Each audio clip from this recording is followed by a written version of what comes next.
Hello, welcome finally back to the Nerdisms Podcast.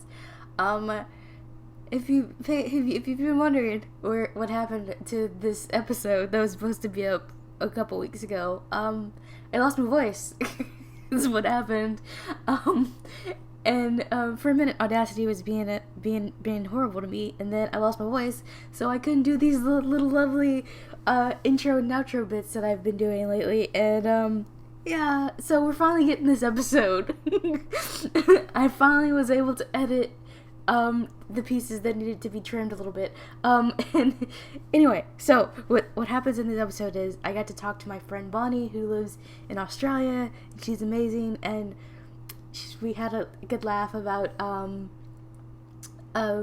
things that Australians do actually not say, which is amazing to me because it's just so hilarious because I assumed that this was true anyway, but she had a laugh about it. We also talked about gaming and how much cooler Australia's names for gaming consoles were, especially in the 90s. And we talked about some sweet boys from video games and how we both we both love Ignis from Final Fantasy 15 because he's like the sweetest boy. He's just a sweet boy. And also talked about how she met the big three who created the TV show Sherlock. I know a lot of my friends who've been on the podcast so far have been from the Sherlock fandom, and that's because they're all awesome and I adore them, and they have so much awesome things to talk about besides the show, which is awesome. Also, she plays a lot of instruments, guys, and I think by the time you hear this, I should be submitting a question to her Q&A that she'll be doing about me wanting to see her instruments, because we talked a bit about that too, because she has a lot of instruments. She knows how to play some. She's learned how to play the violin, as you'll find out.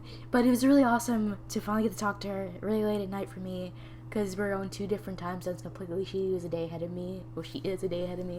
Anyway, this intro got longer than the one that it was supposed to be because of the whole I couldn't talk for a while, so now I'm rambling. Anyway, I hope you enjoyed this episode of the podcast. Let me know what you thought of it, and be sure to check the description for awesome stuff that you should definitely check out.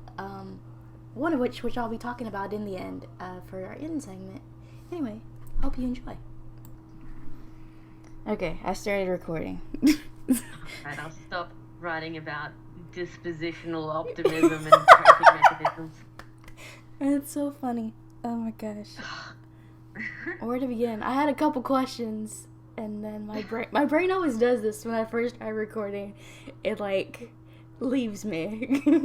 Yeah, no, understandable. I even have that problem. Like, if I don't have a script, my improv skills just go completely out the window. Actually, yeah. Can you tell me about how you got into drama and stuff like that?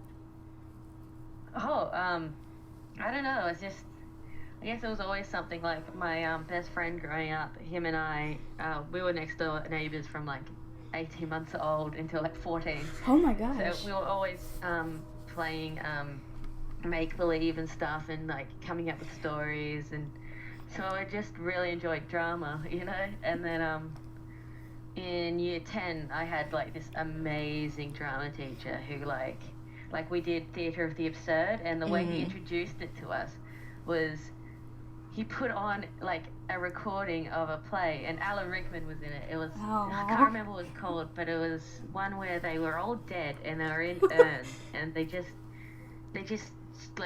continuously talk for 10 minutes, and he put his chair, our teacher put his chair so he wasn't facing the screen, he was facing us so he could watch our reactions, and he just had this ridiculous smirk on his face. That's funny. And yeah, basically he got me really into it. He was the reason why I went on and continued my drama stuff. That's awesome.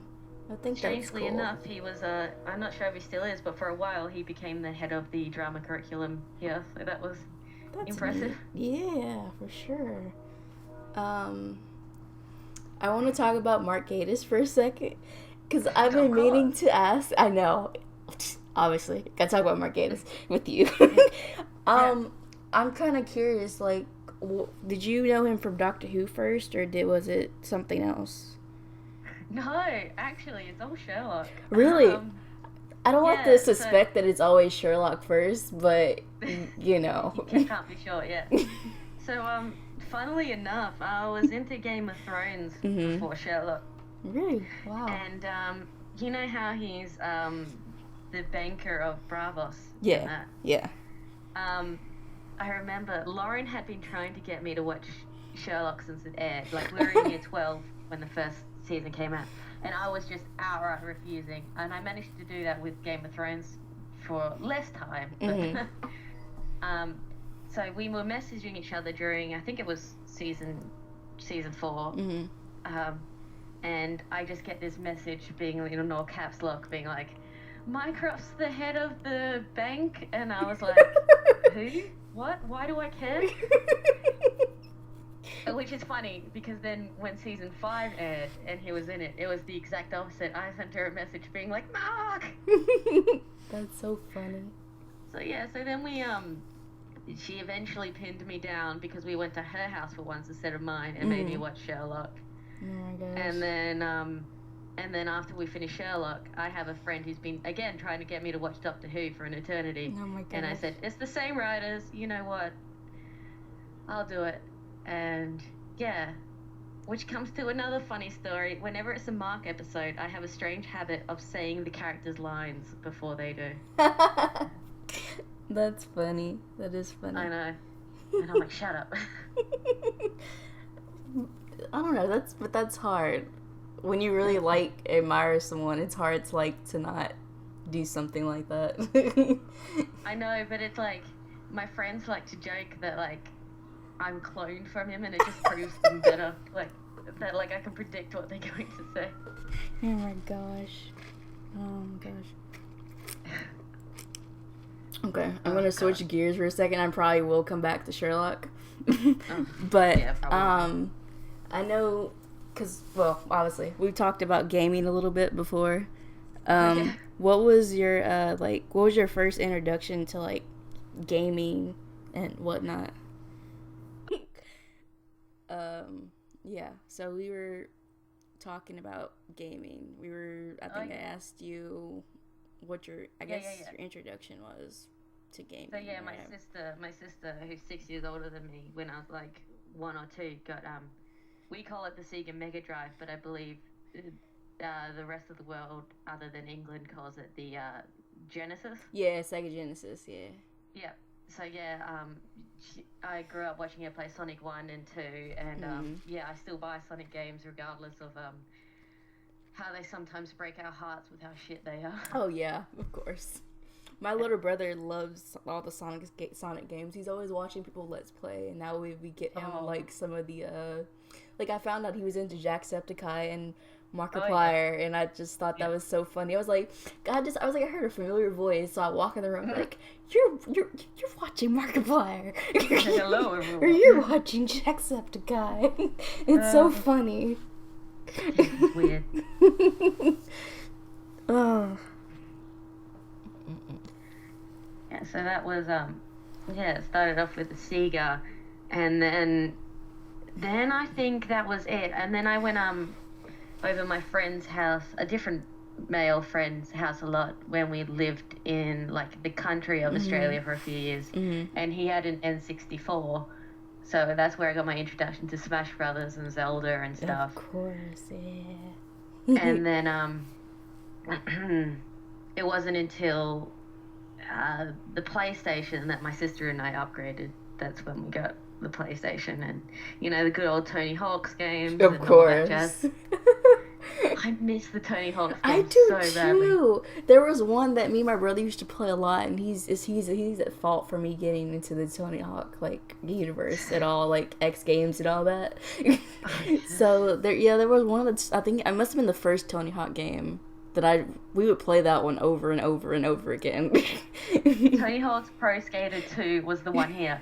everyone had it and everyone loved it. And I was actually at a Green Day concert on the weekend, and Nice. they were just playing music beforehand. And I turned to Lauren and I'm like, I remember this song from the Tony Hawk's games. That's amazing. Mm-hmm. Wow. Oh, man. What a time. I know. Gosh.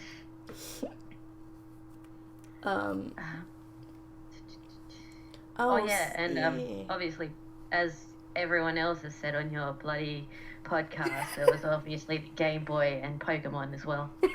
Of course. Yeah. That's a universal thing, I feel like. Yeah. Even people who Like- weren't even really into Pokemon, they eventually got into Pokemon. Oh yeah, they either played Red and Blue or Gold and Silver. It was Yeah. somewhere. I did blue. And then I missed Gen 1. Yeah. By the time I got into it, I played Red first, but it was at someone's house. And my first one was actually Silver. Oh, wow. Yeah. My best friend was yellow, he said, and mine was blue. Oh yeah, my best friend had yellow, and so it was really weird when I got up to that fight in Silver when you fight Red at the top of Mount Silver. Yeah. Because I'm like, dude, I'm fighting you. And I That's remember funny. I could not beat Red for the life of me until I borrowed my friend's Snorlax and Wow. used him as like a tank to like just take all the hits. That's hilarious. Snorlax of all Pokemon. Whoa. Just take all the hits. Survive that stupid Charizard. Exactly. So you're like, I don't know if I should use the word big, but big into Final Fantasy. So do you have a favorite game that you like from the series? All right. This is where it gets complicated. Uh-huh. Because technically my favorite is Final Fantasy IV. Yeah. I named my lovebirds Cecil and Rosa after the main Aw. characters. And then when Cecil died, Theodore, his replacement, is named after Cecil and Rosa's son. Wow. But so technically 4 is my favorite, technically. Technically. But I think I like it better, but I try not to be, stereotypical. Uh-huh. I am pretty much obsessed with 7. Nice. Yeah. I mean, purple-haired, left-handed villain. It's like it's me. I mean, That's so funny. all I need to do is like grow 2 feet, and then I can be Sephiroth. If only it was that easy. Oh man. Oh gosh. Oh my god. Now But I also really, yeah. really like 5. I've Yeah. cosplayed as Faris from 5 a lot, so That's awesome. yeah. Yeah. I haven't cosplayed from any Final Fantasy, really, but I've done Faris from 5, Mhm. and I've done Reno and Sung, who are the Turks from 7, and I went purist on it because their suits in the original are like a navy blue, Mhm. and but in the like remakes they're more of a black, and people when they cosplay them generally just go with black suits. I did a group once, so we were all the Turks, and I demanded that we found blue suits. Oh like, nope. gosh. Black will not do. That's amazing. That reminds me of I went to an anime con a couple years ago, and I don't know if you're into Attack on Titan at all, but This is another thing that I refuse to watch because it's popular, but I know enough about it. Yeah. okay, so like it was kind of amazing. I feel like I might have a picture, but I don't remember if I do. But they had a whole group cosplay of all like the scout people who always have really? the green, the green cloak and stuff. It was like Yeah. they had literally everyone.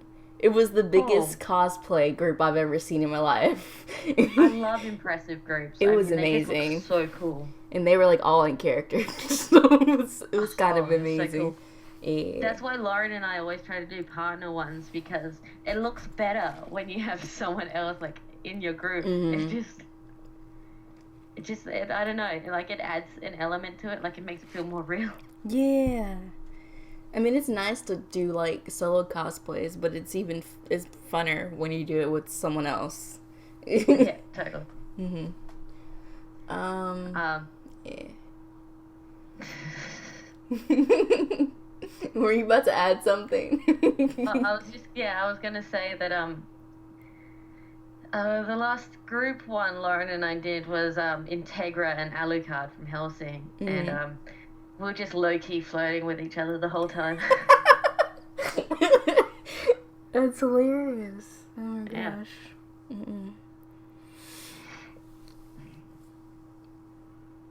I'm trying to think. Yeah. My brain, for some reason, it just went back to Final Fantasy 15, because of course it did. Oh, which reminds me, I meant to tell you, I meant to retweet it, but I forgot. Someone retweeted on my timeline something about a Final Fantasy 15 fan cookbook where they've taken all the recipes and made them real. Oh my gosh. And they've called it That's It. Oh my god, yes. I know. That's beautiful. That's the title you had to go with. I've come up with a new recipe. Oh, sweet Iggy. I know. I love that boy so much. I know. I can't even apologize anymore. Even friends who have not played it yet, I'm just like, I just want y'all to know, I love the one with the glasses. Yeah. He's too sweet. I know. He's the best boy. I'm like, oh no. Of course, the one with the British voice is my favorite. What am I I doing? know. I was like, when I first heard his voice is so weird. Is he supposed to be foreign or something? I know, that's what I was like, why is he the only one with like a different accent? But yeah, apparently that was intentional. He's supposed to be, that's how his voice is supposed to be. I'm just like, okay, cool, that's fine. Yeah. Oh man. I can't even. That game broke my heart, man. It's still breaking my heart, because the DLCs are coming out, and I'm just like, oh no, this is not a good place. Yeah. Because Prompto's next, and his trailer alone is making me really sad. Final Fantasy.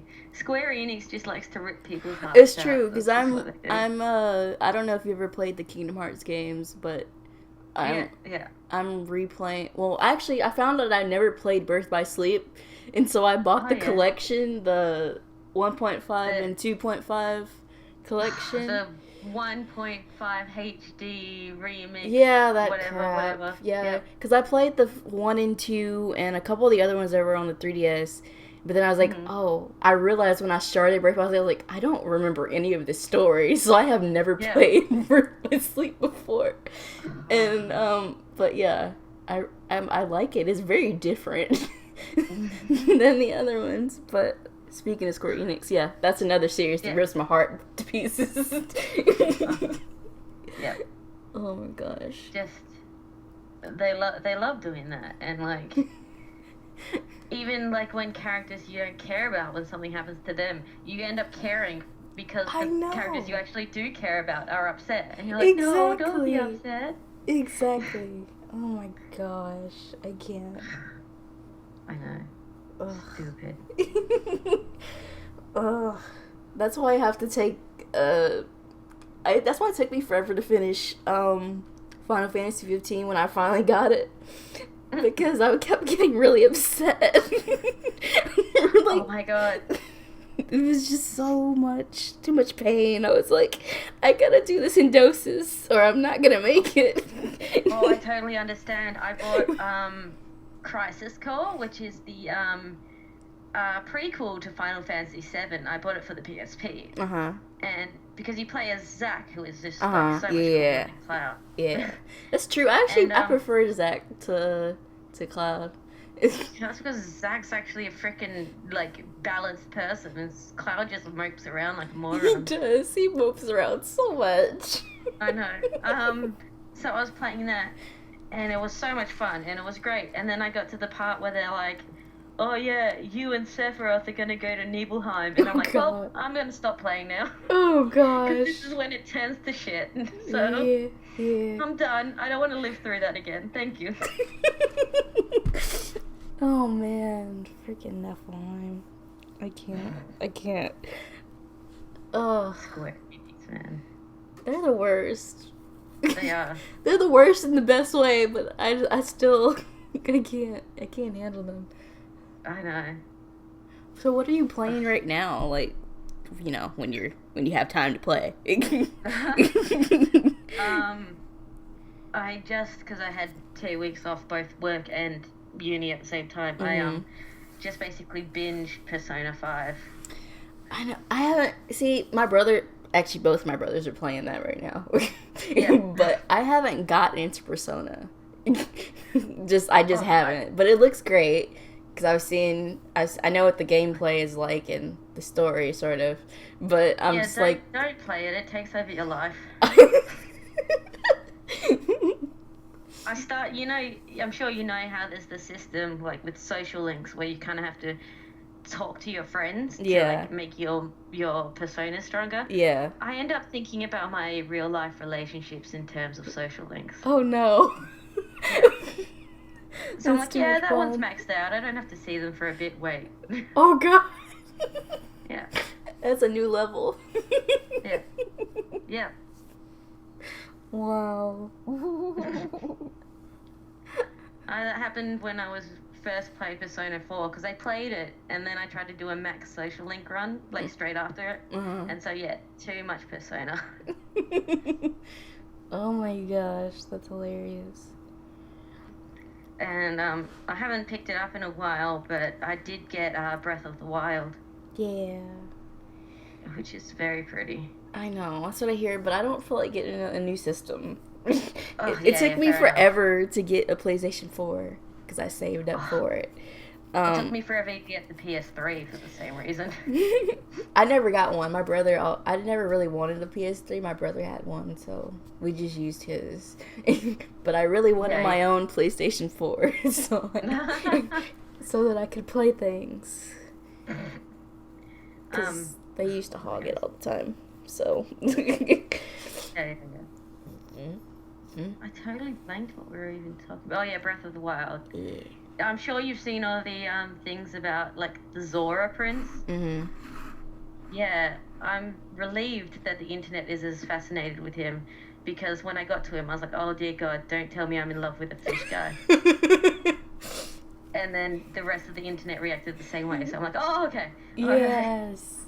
That's like the best thing I think that comes out of the internet at this point. It's always like the one you're like, it's only me. It's only me who feels this way. Nope. You find at least 100 people who feel the same way. Yeah. It's so nice. So good. Mm-hmm. It's hilarious. Which is one of the best parts of the Minecraft fandom, actually, is when something happens on my Twitter, which is full of like the Diogenes and stuff, it's just full of people just like laughing at the rest of the fandom. That is great, actually. We sit in our little Diogenes club and we're like, lol. That's where I go when I don't feel like dealing with people anymore. Yeah. Because we know how crazy that fandom is. Oh my god. Which we don't have to get into at all, because I'm that's not in the mood to rant. Exactly. Feel free though. If you ever feel like you want to rant, go for it. I mean, I get enough of it out by like whenever the Minecraft fans are on Twitter and they're bitching about things, because they sometimes like find out the most obscure things about like, you know, the bad side of the fandom. Do they really? Yes. And it's just hilarious. I'll tag you with some of the weird stuff, because like they just find like weird websites and like Twitter things they're doing, and it's hilarious. Oh my gosh. I really shouldn't share this, but there's a Tumblr where Okay, so we think it's someone in the Sherlock fandom, but we don't know. So basically, they have all the really, like, really weird, really crazy John Locke conspiracy posts. And then they, like, people submit them sometimes to this blog, because it's, like, an anonymous blog, technically. Yeah. And it's kind of amazing, because some of this stuff is really insane. It's really out. It is, isn't it? It's really out there, but it's so funny the way the person like responds to the things that people send in, and I'm just like, this is like the best thing ever. I shouldn't laugh about it, but like people are crazy. I know, and like coming at it from a writer's perspective, particularly one who I have demonstrated time and time again that I'm a very similar writer to Mark and Stephen. If you're trying to make a point, that's not the way you're going to go about it. Exactly. You know? I don't know. It just makes me laugh. Like when I'm having a bad day, I go on that Tumblr because it's hilarious. Like it shouldn't be, but it is because they take it too far. I know. And it's like coming from the Rocky Horror fandom, like I do. We're used to, like, each his own. Every ship is practically canon. Do whatever you want. Yeah. And so, like, seeing people get so angry about, like, their ships, it's like, whoa, calm down, guys. It's okay. It is all okay. Yeah, they're fictional. You can make them love whoever they want. This is true. See, the thing is, they don't see that, which is the problem. Yeah. And I'm just like, I just want everyone to be happy. Me too. Like, even if what happened in season 4 didn't happen, I'd still just be like, okay, that's fine. No big deal. Exactly. Because, to be honest, I didn't expect anything. No, I don't think any of us expected anything. So. And, like, there were heaps of things for, like, you can take it as canon for a lot of ships. Because exactly. Actually, even the one that they want, in certain lights, you can take it. No, exactly, because you think about it. You got Sherlock and the fact that you got the I love you and that she turns up at the end. Mm-hmm. All happy. You got Irene with all the text messages. Like they're Lord still in Jesus. contact with each other. They batted that horse so hard in season 4. I have nothing against Atlock. It's just they were really driving that one home. That's because of Steven's I ship. know. It's weird. Not like a bad weird, it's just I can't get started on that one. But then you have John Locke as well, and the fact that they're, you know, basically living together with and the baby. Together. I know. Yeah. So you're basically set for anything you want to ship. You're good. Mhm. I'm still really upset about no Anthea though. Oh yeah, absolutely. That's like my one pet peeve about, well, not one, that's just like one of the many pet peeves I have about season 4. But I was like, really? You bring everyone back but her? With all the shots of Microsoft, you couldn't. I know. Although we didn't get Anderson this season either. Or Sally. Yeah. Which was really a bummer, because I really like Sally. Yeah, I kind of just like what the police bring to it, and we didn't even have that much Lestrade. Like, they brought him in because they had to. Yeah. But, like, he was barely in it, too. I don't know. Sherlock. That show. Just... Well, that's okay, because I'm one of the few people who really, really like Eurus, so I'm I love Eurus. So whenever you do listen to the Ladies of Sherlock podcast, there's a whole section about Eurus. Because that was like one of our main reasons why we wanted to do that episode of the podcast, is because we wanted to talk about Eurus. She's such a fascinating character. I love her. Yes, she's amazing. And I'm still trying to wrap my head around her in general. Yeah, same. And that's the best part about her, is that it's so hard to comprehend her. That microfan book that's in the work, I wrote a section in it for Eurus, and it's when Mycroft and Sherlock and Eurus are still kids, and it's her basically being creepy in the middle of the night, and it was the most fun thing I've ever written. That's amazing. Like, he wakes up and she's like right there. He's like, whoa. Hi. That's hilarious. You have a prompt in my Asks right now. Well, it wasn't supposed to be a prompt, but someone, one of the person who was always a non on my blog, I know who she is, but she was like, I wish someone would write a fic where it's Sherlock going through, basically Sherlock interacting with Victor's parents when he disappears, and now when he finds out what happened to him, I'm just like, shit, I gotta write it. Yeah. And this is the problem. Yeah. It's like I can't not do angst. What is wrong with me? I have the opposite problem. Everything I do, it has to be funny. The freaking jokes and everything. I wish I can do jokes to an extent, but it's like I always have to spin it some way. I don't know.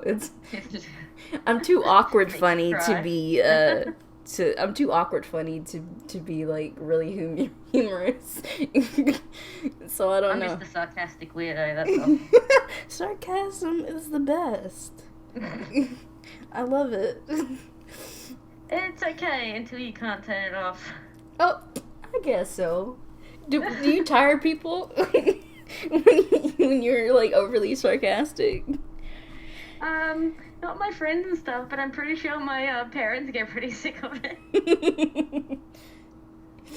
Oh my gosh. Students love it though, like, but sometimes it goes over their heads. Like, they'll like ask me a question and I'll be like, I don't know, it's about some assignment, and I'll be like, nah, you can hand it in whenever you want. Really? No, I was being sarcastic.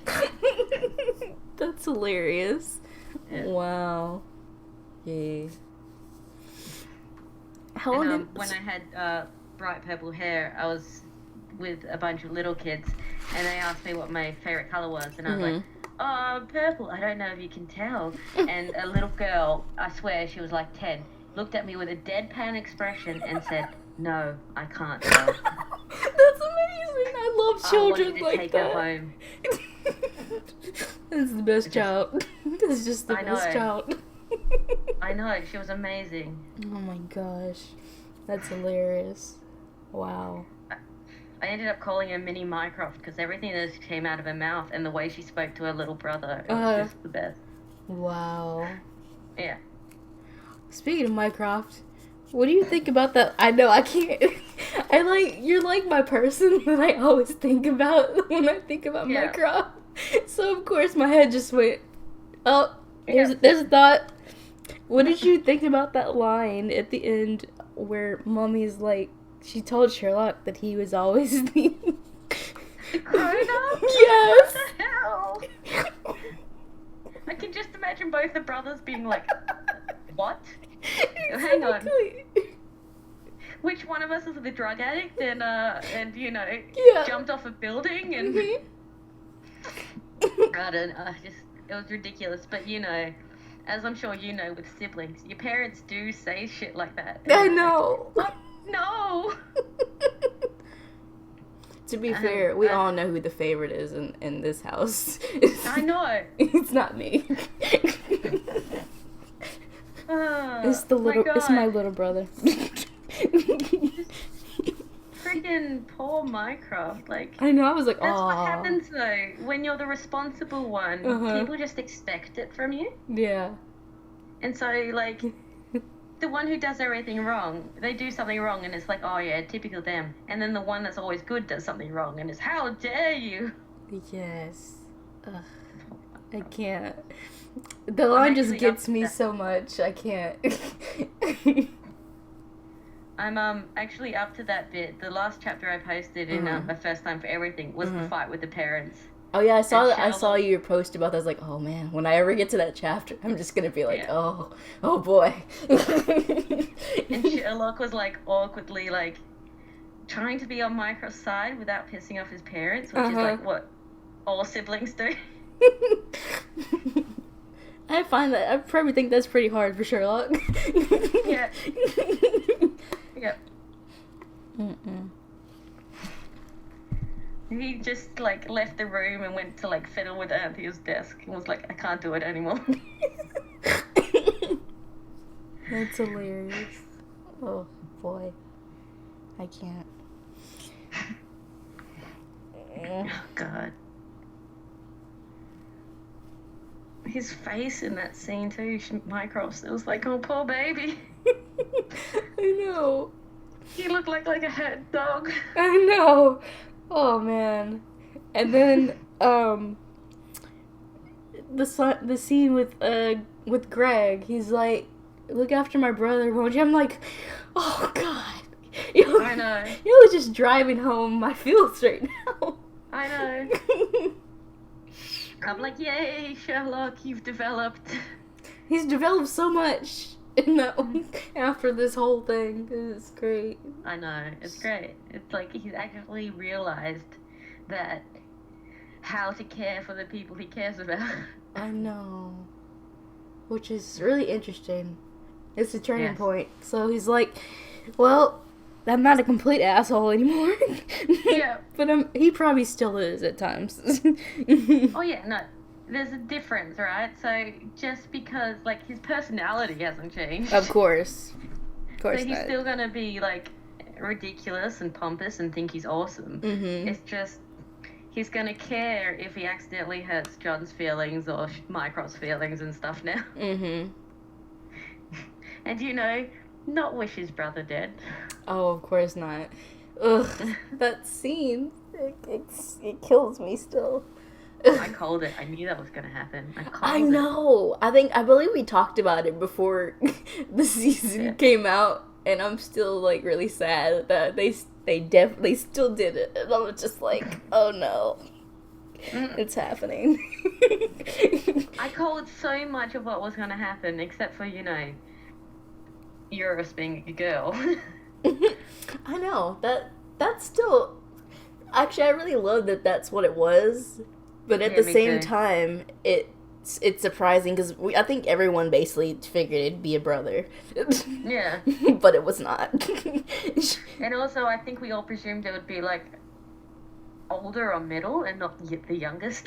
Yeah. She doesn't... I don't know. I guess because they aged her up, she doesn't look like she's the youngest. But... Yeah. Not a bad thing, though. No. She's, like, probably one of my favorite characters now. Even though we only got her for, like, I guess technically 2 episodes, technically. Hey, well, technically she appears in all 3. That's true, but I meant, like, mostly. Yeah. Majority-wise, too. Yeah, but to be fair, like, we don't have Irene Adler for that long. You add up all the screen time with Moriarty, it's not that much. Yeah, well, we don't have a lot of time to sit with these characters either. Since, think about Anthony Hopkins won Best Actor for Hannibal Lecter, and he was only on the screen for 20 of the minutes. Which is kind of insane. I know. But in a good way. I know, it's such, like, when you think of that film, you think of Hannibal Lecter, and he's only in it for, like, a split second. Yeah. Oh my gosh. Did you watch the Hannibal TV show? I tried, but I watched the thing some about, of it. Yeah. It was interesting. Me, though, is I'm really, really into the books. Yeah. And so the changes bother me. Yeah. So I couldn't. I understand. It was like, it was really bizarre. Like, I liked it for what it was, but at the same time, as someone who watched the movies a lot, it was such a departure. But it actually shouldn't have been on cable television, to be honest. But because it was really graphic. I heard my drama teacher warned me because I wrote something about finally watching it, and he's like, it gets pretty graphic. Yeah, I haven't finished it, even though it got canceled. But from what I watched of it, it was good. It was very, I don't know. It was good. It just, I don't know. That's another story. To me, as someone who's read the books, that, like, 3 seasons in and Will Graham's still there. Like, Will Graham is supposed to send him to jail and then work with him once and then retire. You know? Yeah. I don't know. It doesn't. I'm such a nerd for canon that I don't like it. I understand that. That's how I am about some of the big series I've read. This is why I can't watch movies much anymore when they adapt things. Oh, have you read like the Mortal Instruments and stuff? No. It didn't really catch my attention. I watched that movie though just on a whim because I just didn't fit, and it was terrible. It was terrible. It was complete shit. It was like without even knowing anything about the book at all. I was like, oh, this is so bad. This is like the worst thing. Yeah. I know they have a television show, which I know nothing about either, so I haven't watched that either. I watch it with my mum. I watched that with my mum, and it started off so much better, right? Like, they were following it, and it was awesome, and then season 2 came along, and they're killing characters that don't die, and oh my God, characters that don't come in until the 6th book are in it, and I don't know. That's crazy. They were doing so well, and then they just jumped the shark, I guess.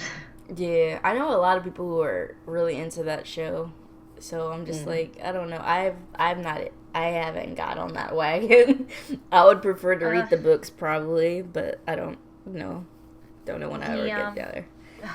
The prequel books set in like the 1800s are so much better than the actual. Yeah, that's what I heard. That's what my friend Jen told me. She was like, "You'll like the prequels better than you'll like the other stuff." I was like, "Okay." Absolutely, so much better. Yeah. Like, I don't know, it's just so much more interesting. Like, it's like, how do I explain like the differences? It's just like the characters are more interesting. And, like, you care more about, like, what's going on, because in the modern one, it just feels like another story about teenagers. Obviously. Who are in a typical world. Yeah. It's hard to find good, like, I guess, fantasy books. I guess we would term that fantasy. I don't know. Yeah, I would. Yeah. It's hard to find ones that aren't, like, recycling the same thing over and over. I know. These days, anyway. Trying to do either the Harry Potter formula or the Twilight formula. There is one series, though, I think you would love, that I found through Kindle, because they have a Kindle's First thing where every month they send you, like, a list of books that you can read before they even come out for, like, $1.99. Oh, cool. And this, I think it's called, the first one is called the, Paper Magician. Okay. It's set in like the Victorian era, and it's so interesting. It's obviously about magic. So, I don't even know how to explain it to you, but basically I've been recommending it to everyone since, because it's complete now. There's 3 books, and it's completely complete, and like I love it so much. It was the woman's debut, and I actually didn't know it was a woman till I like finished and I saw her picture. I was like, oh, because her name is Charlie something, Charlie N. I forget what her last name is, but like if you put in the Paper Magician, it'll automatically pop up. But I was like, oh, it's a woman. I didn't know this because I couldn't. A name like that, yeah. Yeah, but I couldn't even like.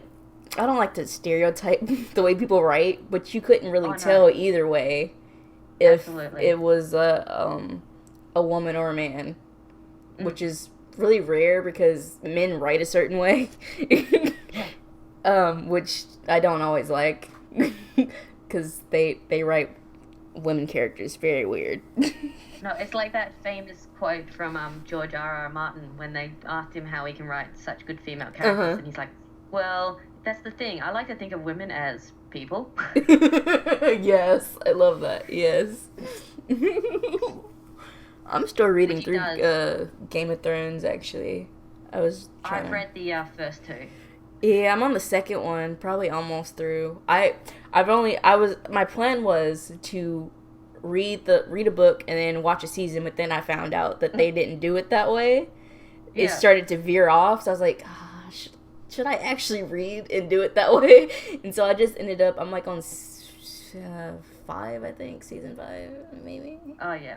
I was going to say, I already know what happens in all of them because, first of all, Lauren's told me, second of all, I cheat and I look ahead. But I can't bring myself to start the third book yet because Oberyn is my favorite character.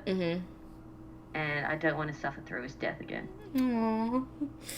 Yeah, those are painful. I got really upset when I got to the end of the first book because I should have known. I mean, I had a feeling, but I just was like, oh, come on, please don't do this to me. And then I just ended up crying. Then I cried again when I watched the first season. I was like, damn it. That's what got me actually into the show because I was a little bit bored when Lauren and I think it was her boyfriend at the time were making me watch it. I was just making jokes and I named everyone after Assassin's Creed characters. Nice. And then we got to that final episode and that happened and it was so like shocking that I was like, okay, now I'm interested. Yeah, I didn't hate it. It's just that it may actually make the Stark family even more sadder. Like, as you think of their growth throughout the rest of the seasons, it's like, wow, there's barely any of them left now. But my favorite actual thing about the Game of Thrones, more the books than the TV show, but about the whole series in general, really, is that the main characters of the story are already dead. Like, it's Rhaegar and it's Lyanna and it's Robert. It's like, it's these characters that died before the story even began. Exactly. And that is so interesting. It really is. Because then you're learning things about them through, like, the stuff that's going on now. And it's kind of fascinating, really. I love a book about, like, Robert's Rebellion, where we can see, like, Elia Martell and Rhaegar Targaryen and all that stuff. Yeah, that would be awesome. But I don't know if he ever will write that book. Oh, no, he won't. Ugh. He'll write all these side things that no one cares about and skip Robert's Rebellion. Ugh. It's so annoying. But hey, we can't tell him to do anything. No, exactly. Oh my gosh. Do you have a favorite book series or book that, I don't know, that you just, like, I don't know, that's, like, you've never really forgotten or, you know what I'm saying? I generally always come back to, I read the Hannibal Lecter books a lot, but if I had to say my favorite series, despite her view on fan fiction, I am a big Vampire Chronicles Anne Rice fan. That's right. I know about that whole thing with her, which is really stupid still to this day. I know, which is a shame because her characters, like, are stunning and beautiful, and you could do so much with them, and I don't understand why she is the way she is. Really, honestly. Fanfiction is actually really amazing to me. Because, well, you know, besides me actually writing, just in general, I like the, it gives you more room to express yourself, and I'm going to tell you that if I ever get something published, you're damn right I'm going to be reading all the fan fiction about my own story. Dude, same. I'm working on doing that this year. I'm trying to finish one of my, at least I want to try to do a short one at least, first thing. Oh, yeah. For Amazon to do this year. But every time, I don't know which one I'm going to do, because I have, like, 2 different ones that I'm trying to finish right now or work on right now, and I'm just like, you were not the one that I was supposed to be working on. But okay. Yeah. Oh. I have too many ideas, and, like, and this is why I did something like a first time for everything, because, like, I have great characters and I have great ideas, but then I, like, fall short with, like, an actual, like, long novel-sized plotline. And I'm like, can I do something, like, character-related and, like, the plot's only secondary, please? Yeah, that's... Like, do, like, a Seinfeld thing, a show about nothing? my god, I love that description. It's so good. Oh my gosh. Ugh. Ugh. My dog is going crazy scratching at the door. I might actually have to let him in a second. It's fine. So weird. But the thing is, right, I'll let him in, and then he'll just pop his head in and then probably leave. He just wants to see what you're doing. Alright, give me a sec, I gotta go see what he wants. Hold on. Okay. Dogs are the best.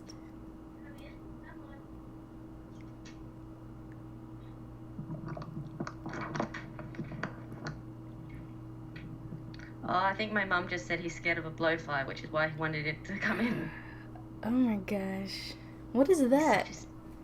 It's, hold on. It's just a big fly. Oh, really? Mm. Wow. It's such a scaredy dog. Oh.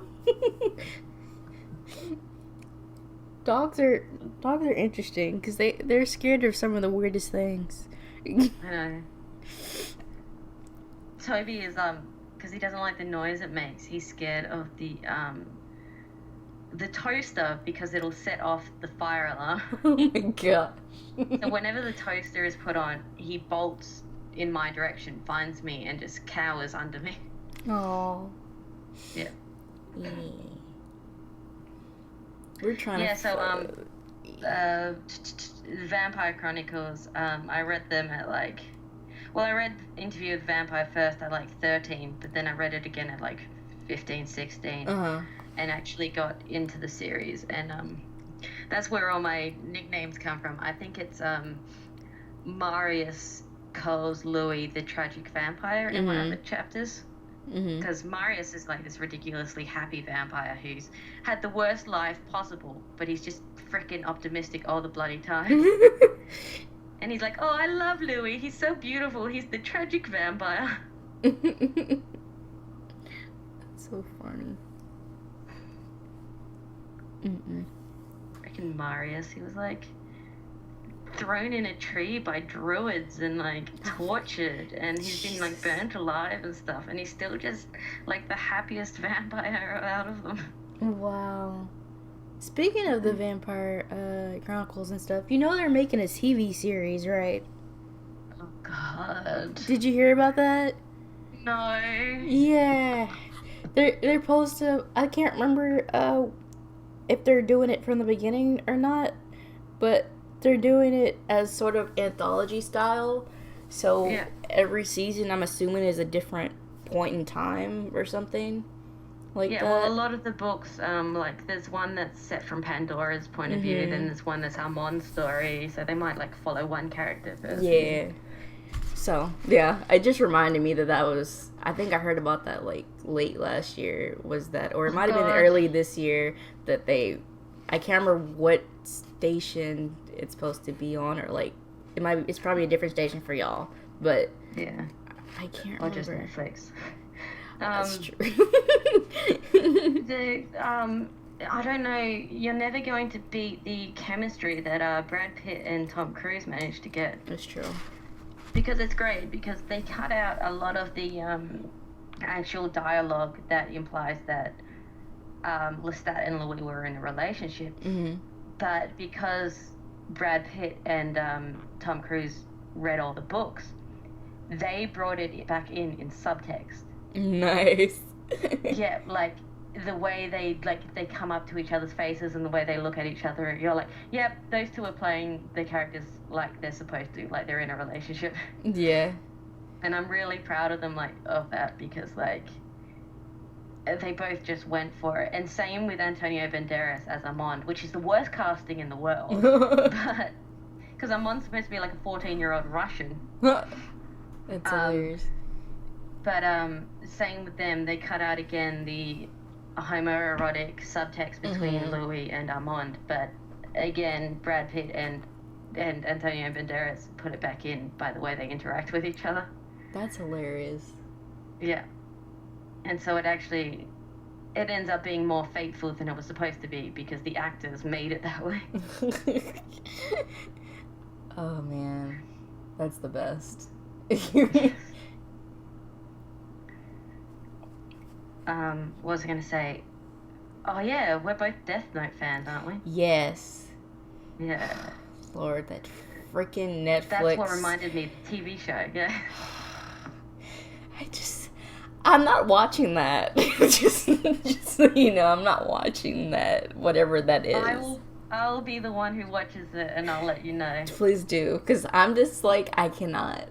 In good faith, watch that. You know what makes me really worried? Yeah. That even the Japanese movies were shit at adaptations. That's true. That's true.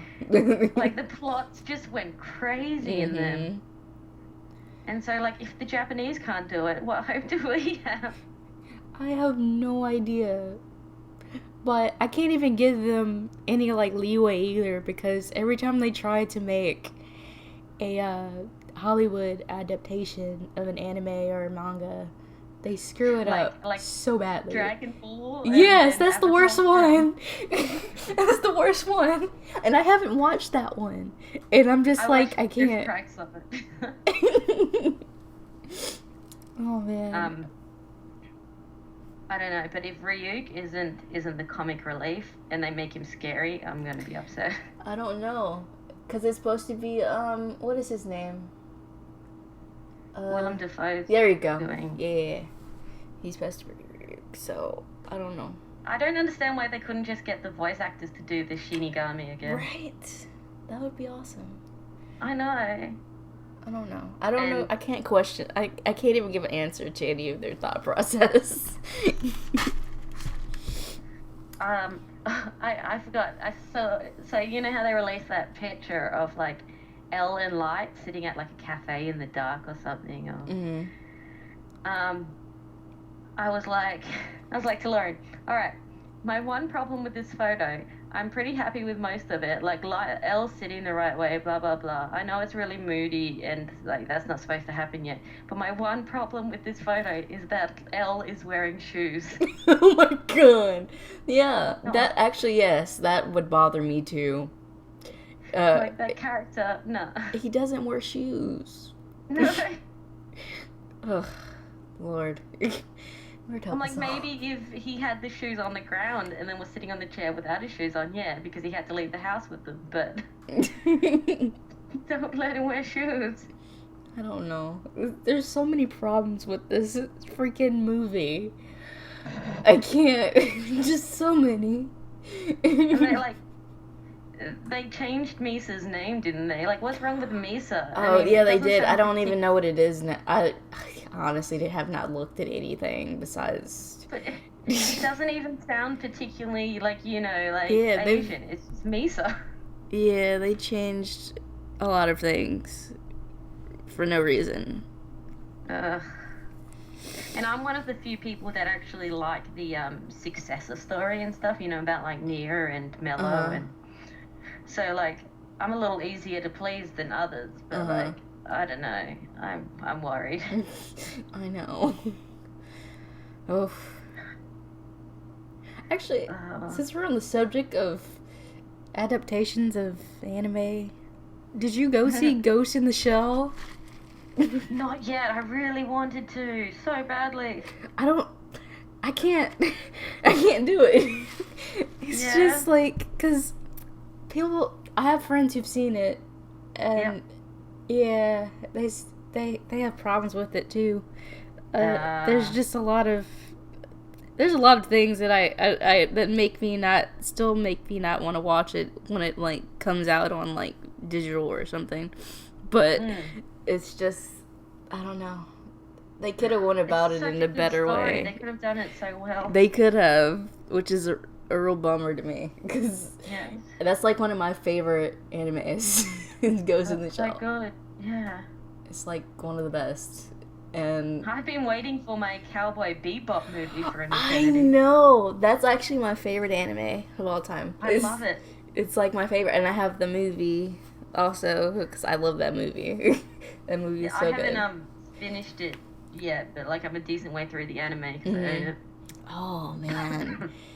Yeah, Cowboy Bebop is like, it's just like the best thing. Yes. Yes. That ending though, when you get to it, I can't.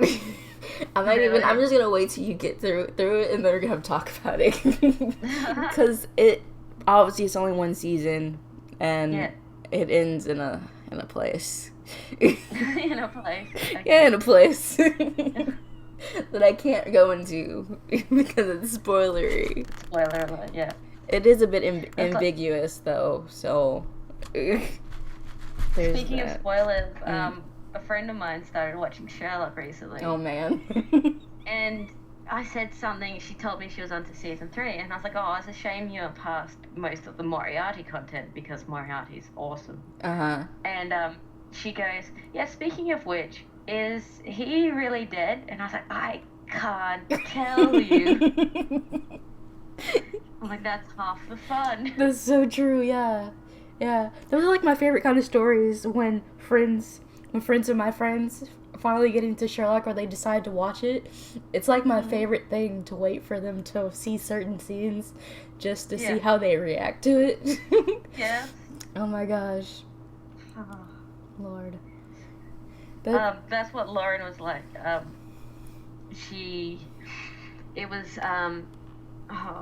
Which one? Her thing was the end of season 3, with the Did You Miss Me? Mm-hmm.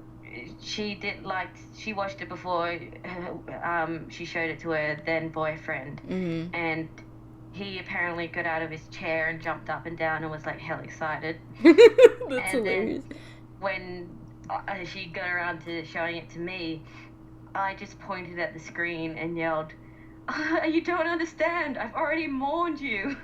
Oh man. Like, you can't do this, I'm already over you. Oh man. So that's her favorite scene to see people react to. That is one of the best, for sure. I think the first episode I showed my best friend was just a random episode. I decided to show him A Scandal in Belgravia. For some reason. It's a fantastically written one. It is, but I don't know why we picked that one. But that's like one of the... It's that one. He's seen that one, and I want to say he saw The Great Game, and he went to see... That one is still one of my favorites. He went to go see... he went with me to go see The Abominable Bride, because I needed someone to go with me to go see it, even though I'd already seen it in my home.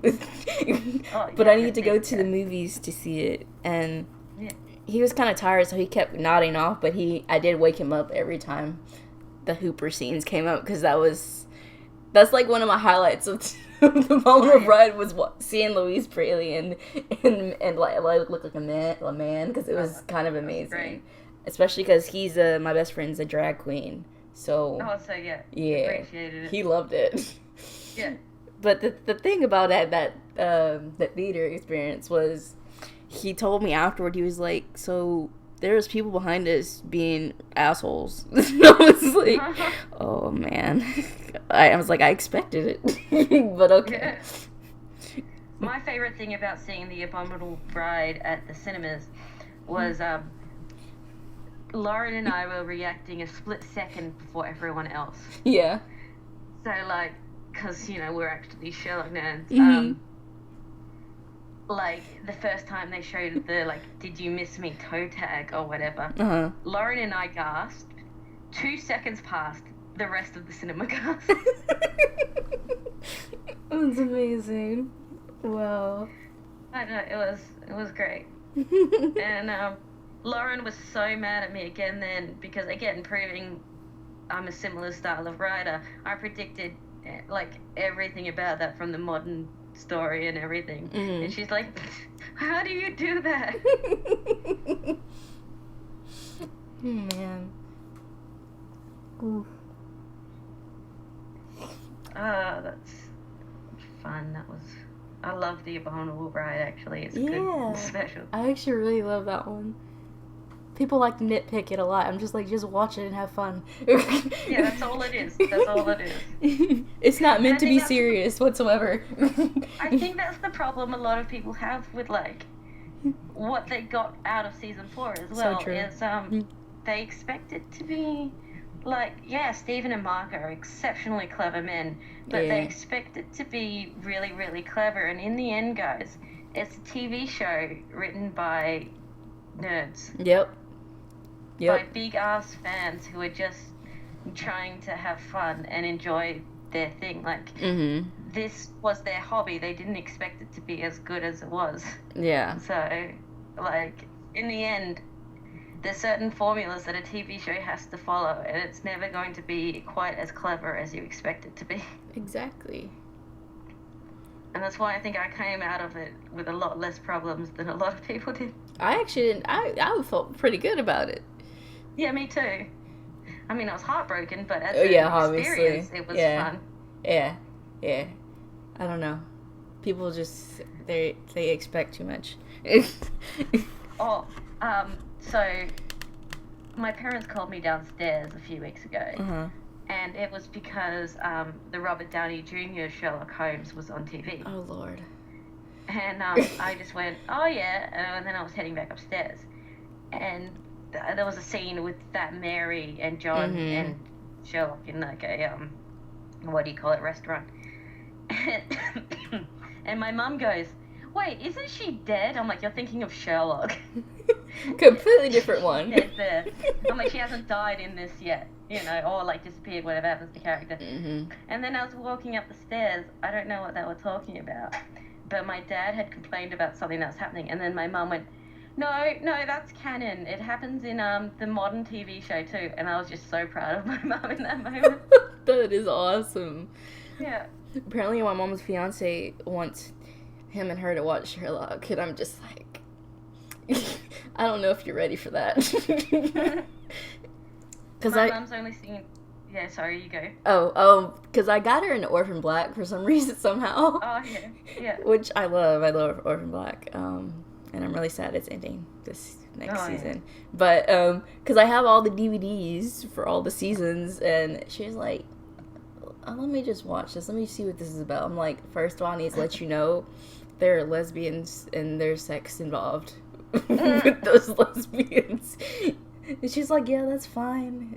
And she never said anything about it, so I'm assuming she was actually okay with it. She was okay with it, yeah.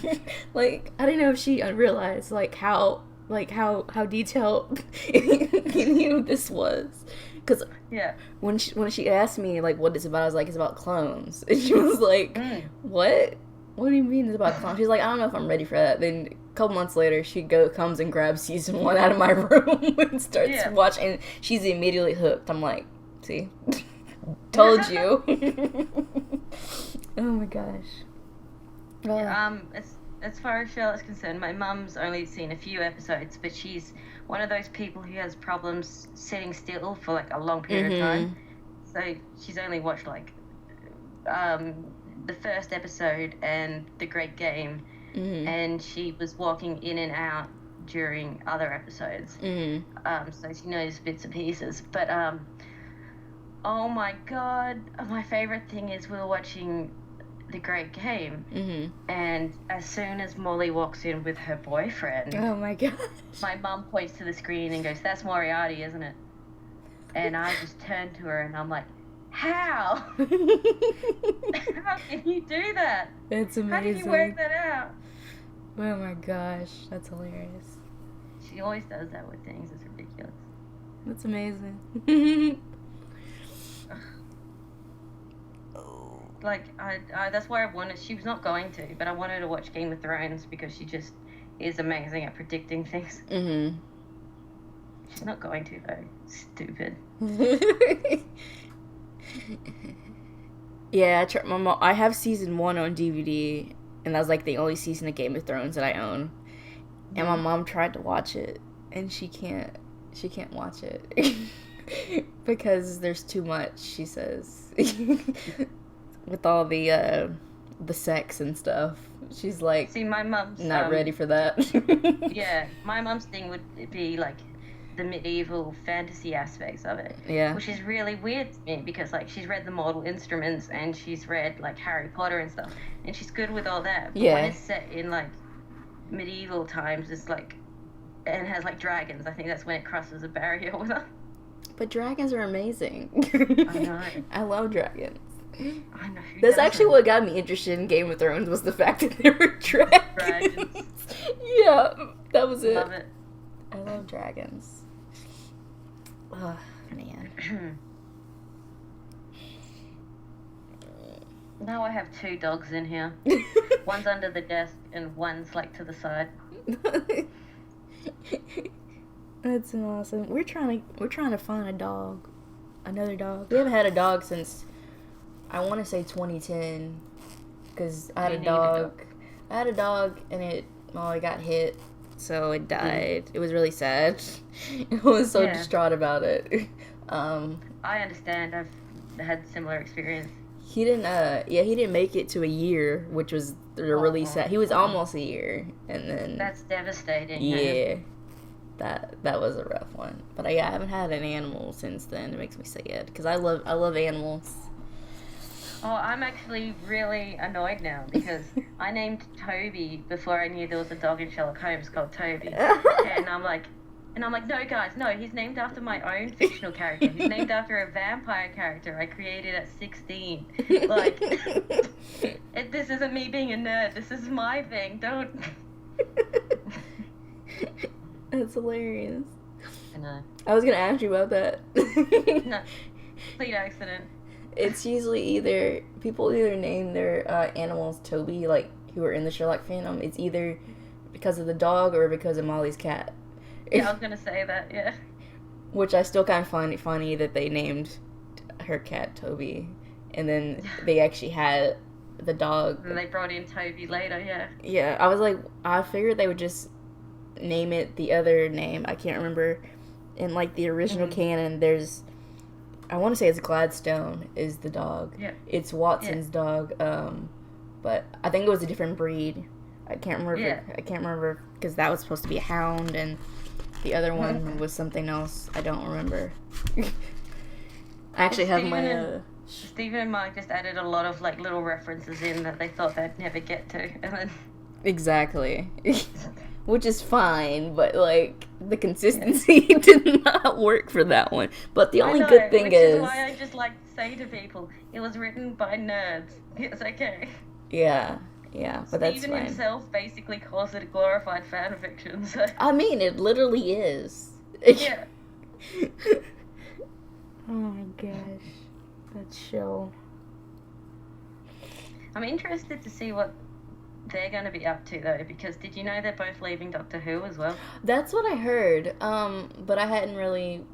That's what I heard, like, before this season just started, and I've only watched the first episode so far, not because I don't want to, it's because I don't regularly turn on the TV, so, because I hate turning on TV unless I'm, like, on my PlayStation 4, so I don't really watch TV anymore, really. I'm mostly on Netflix.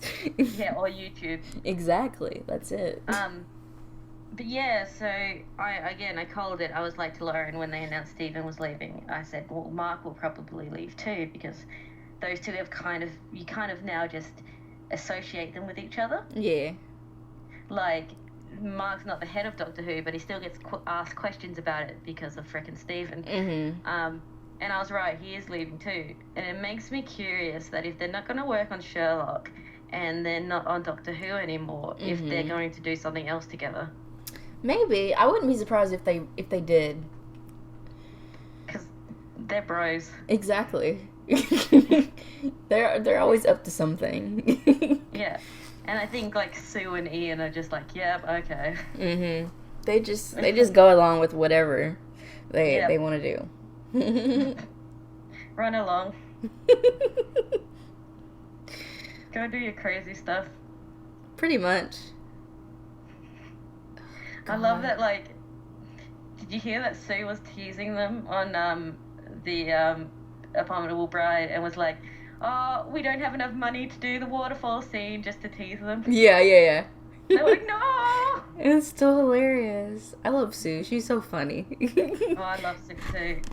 She was lovely, like, when we met her in real life, like, absolutely. Oh, did lovely. you? Oh, that's right. You would have met her, huh? Yeah. Yeah. That's awesome.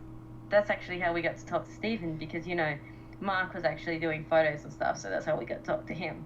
That's cool. But Stephen was just walking around, and Lauren goes up because she wanted him to sign something, and so she starts talking to this woman, and I know it's Sue Virtue, but Lauren doesn't know it's Sue Virtue. And she goes, "Oh, sorry, he's not allowed to sign anything today." And Lauren's like, "Oh, that's a shame. I just even wanted to show him this really cool Sherlock book I have." And because it's like, you know, an Arthur Conan Doyle one, it's called Gold Leaf and all sorts of things. And she goes, "Oh no!" And then so she taps him on the shoulder like the way a wife would. Yeah. And Lauren's expression kind of changes. And so then she brings Stephen over to us, and we talk to him and Sue for like 5 minutes, and then they go off. And then as they're walking off, Lauren turns to me and goes, "Bonnie, was that Sue?" And I'm like, "Yep, that was Sue." That's hilarious. So because she didn't know who it was, she talked to her and got us a chance to talk to Stephen. That's amazing. I know. But it was like hilarious, like this dawn, like this recognition across Lauren's face when she taps him on the shoulder. Yeah. Like, oh shit. That's amazing. I love it. Oh my gosh. Ditzy Lauren. When you're in that kind of environment, it's hard not to be like that. It was great. Yeah. It was great.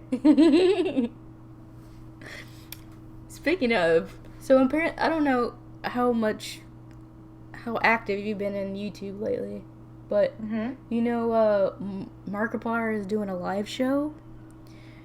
Oh yeah, with Bob and Wade and apparently I'm going.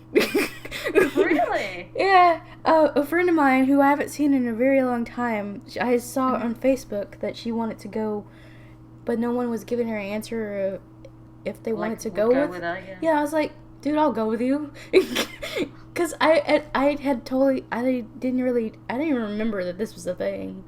Yeah. Or that he was coming near where I live. And he is, apparently, on the 6th of June. So it's okay, sure. And now my best friend also wants to go. So it's just 3 of us going to go to the I don't know. I'm not sure yet how it's going to be. If you've watched any of the things with Bob and Wade in it, they're actually hilarious. Like, again, it's the same sense that I get from like people like Stephen and Mark, or if you think about Rick Mail and Adrian Edmondson, like best friends just have this way of interacting with each other that is hilarious to watch from the outside. That's true.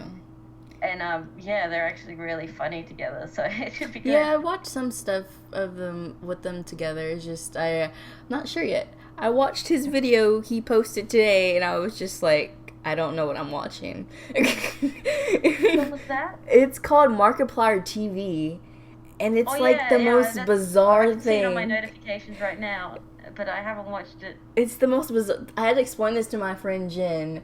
I had texted her, I was like, have you seen Markiplier's new video?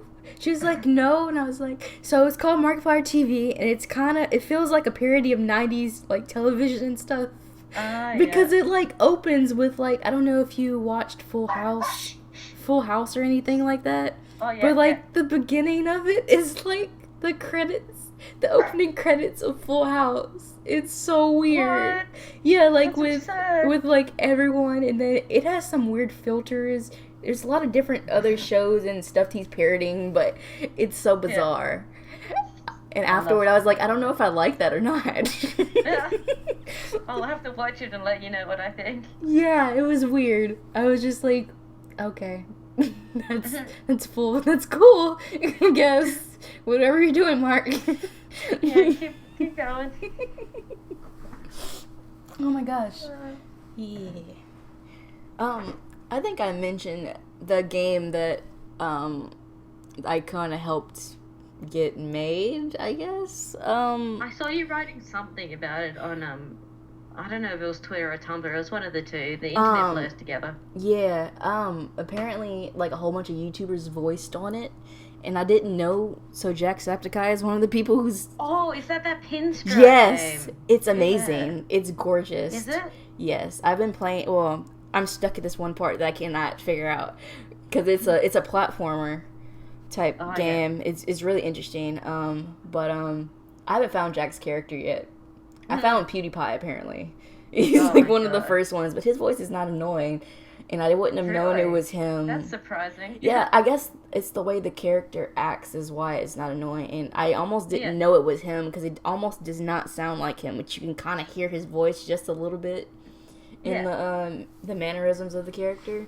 But I don't know. It's a gorgeous game, and it's really fun.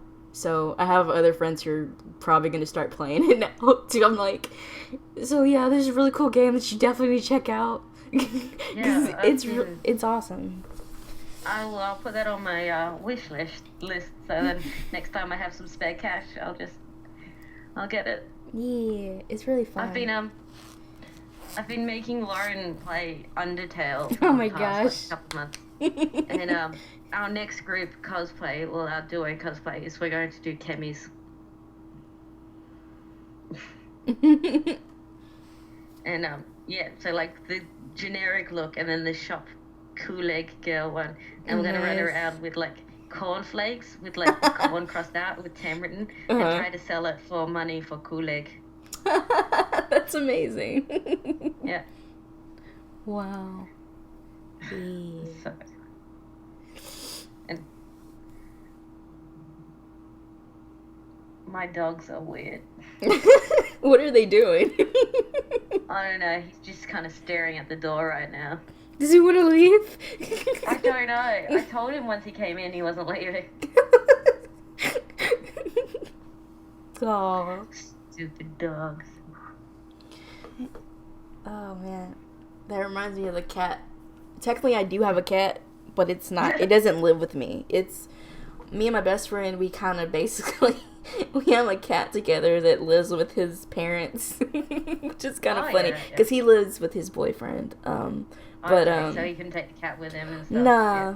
But yeah, we named her after actually I can't remember if it was him or her. It didn't really matter because the name we gave it kind of fit, which was Rhyme. Yeah. It's a video game character from the game, which is people rarely know this game called The World Ends With You. It's a Square Enix game, I believe. I know that one. Yeah, yeah. I love that game. It's so good, and it's very hard to find a copy of it. Yeah. But yeah, we named her Rhyme. I love Rhyme. Rhyme is such a cute little character. I said one day I was gonna cosplay her. Oh yeah. Cause she's so cute. I'm planning to, like, the next dog I get, I want to get another Pomeranian. Mm-hmm. And I was like, I'm going to name it Rufus after Rufus Shinra from Final Fantasy VII. Yeah. Which is another character I've cosplayed. But there's a reason why. I'm like, because it's a pompous little blonde thing that like demands attention. I'm like, that's Rufus. That's hilarious. Yeah. Oh my gosh. So that's my plan for my next dog. That's awesome. Oh my gosh. Ugh. So you just have 2 dogs at the moment? Yeah. And the lovebirds named after Final Fantasy IV characters.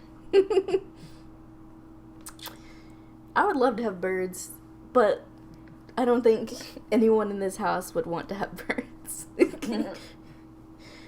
They're quite loud. Exactly. But at the same time, I probably couldn't have birds either, because I don't always like loudness. Oh yeah, no, yeah, sometimes it's a bit much, but that's okay with the house, the size of my parents' house. I can, it's easy to escape. Oh, that's good. Yeah. And the problem I just have is with my OCD, because like when I like do their food, I have to wash my hands like 10 times. Aww.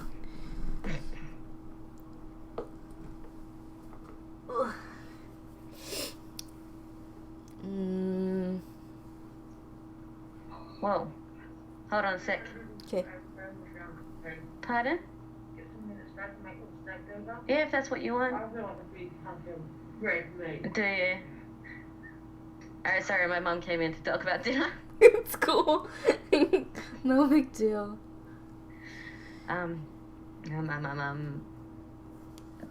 Just looking around at my paintings. Yeah, I've got a Death Knight painting in here, Final Fantasy.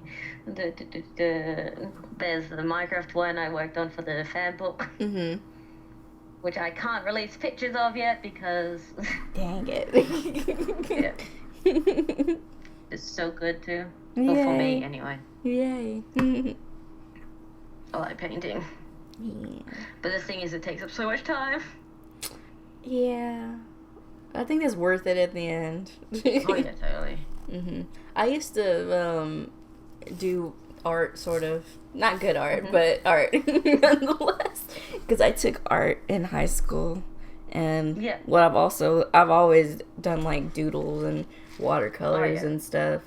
Cool. Which I get from my dad. Oh. Because apparently he was an artist when he was younger too. But yeah, cool. I just have not done it lately. Writing's been my thing.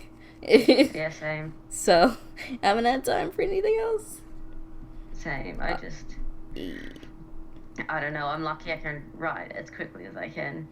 See, the thing is, I would if I had, like, the energy and, like, the focus. Yeah. Because, like, I'm always writing stuff, like, in my head, but I can't. Yeah.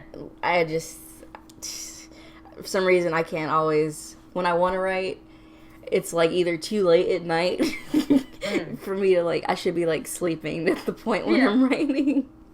Or, I'm just like too tired. I'm like, I'll do it tomorrow. The next tomorrow comes and I still don't do anything. I'm just like, oh, that's what happens with all my personal projects. Like, if I didn't have a stupid schedule for a first time for everything, it wouldn't have gotten past chapter 10. Oh. But like, because I have a self-inflicted, what do you call it? Schedule, and also that I'm scared of an angry mob coming after me. No, dude, I think they'd understand if you took a break every once in a while. Oh yeah, when I warn them, they're fine. But I swear to God, if I don't warn them and I'm a day late, I get like a few reviews saying, "Where's the next chapter?" Oh my gosh. It's scary. I mean, not like actually scary, but like popularity scares me a little bit, so that's what I mean. Yeah, that's like one of the most popular fics, I believe, especially for the Maya Thea fandom. I'm just saying. We don't talk about that. I know. We don't. It's non-existent. Okay. It's invisible, and I live under a rock. It's good.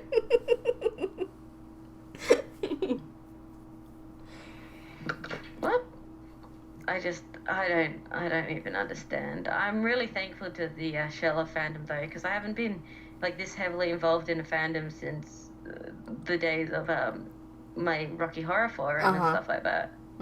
And I was like, we had a really good community then, and I've written for other things and created for other things since then, but nothing like Sherlock, and nothing actually captivated my attention quite like Sherlock either, so...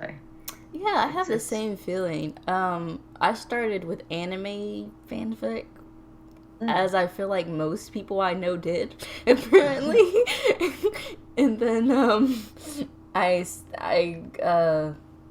it wasn't Sherlock next, it was something else. It was another show that I started writing from, and then it was like the day before my birthday a couple of years ago, I released like the first chapter of like something that was, I assumed was supposed to be a one-shot, and then it somehow spiraled into like connecting one-shot, sort of like the first time for everything, except not. And I was like, oh, okay, I guess I can do, I guess this is a thing now. I guess that's what I'm doing. I'm writing I'm writing for another fandom, and people actually like it. This is weird. And oddly, you're like, why do people care? I know, it's weird. And oddly, that's still like my most popular fic, even though I haven't updated it in a while. I have some really, really old Rocky Horror ones that still grab people's attention, and I'm like, why are you reading this? It's shit. It was written by like a 15-year-old. What are you doing?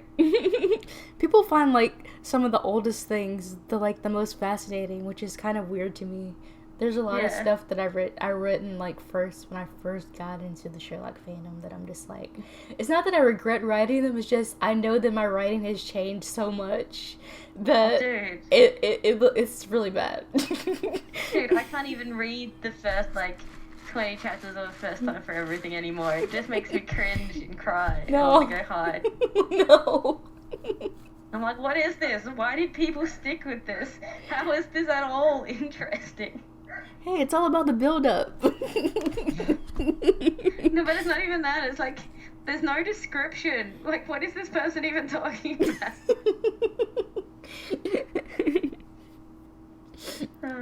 Oh, man. Like, I don't know. And then, like, you know, there are so many good things out there, and like, it's hard when you go back and read your old stuff because, like, you don't realize you've improved until, like, you go back and read something. I know. I do that occasionally. Like, I'll be thinking about, I was like, oh, I remember that one thing I wrote. I kind of want to read that. Because occasionally I do go back and read some of my finished and you're like, I stuff. remember that being really good. Yeah. Some of it's just, like, does not translate the way I thought it did. Even though people liked it at the time that it was out, I'm like, oh, Lord, this was bad. Yeah, and you're like, guys, why'd you compliment me? Did we all have bad taste? Exactly. Was it some type of weird paradox where, like, no one knew what, like, good writing was anymore? I have a couple of things like that. Like, I can't at all go near them anymore. And part of me wants to delete them, but another part of me is like, no, they need to be up there as, like, a symbol of how far I've come. Yeah, that's how I feel. I've been thinking about going back and editing a lot of the things that I've previously uploaded, because I know. I love it when people do that, actually, like when they rewrite like old things. Love it. Yeah, I've just been thinking about it, especially for that one, the big one, but apparently everyone's up. Yeah. Yeah, I'm just like, actually, that's not the one that people want me to update the most. There's like two other ones that I have not touched in like maybe 2 years. Oh, those ones. I'm like, and it's not that I don't love the idea, it's just I haven't got back to it. I'm gonna have to go back and reread everything that I wrote before just to get back in. Like, this really bad thing of the longer you leave it, the harder it is to start again. Exactly. There's one where Sherlock's a boxer, or he was a boxer at the time.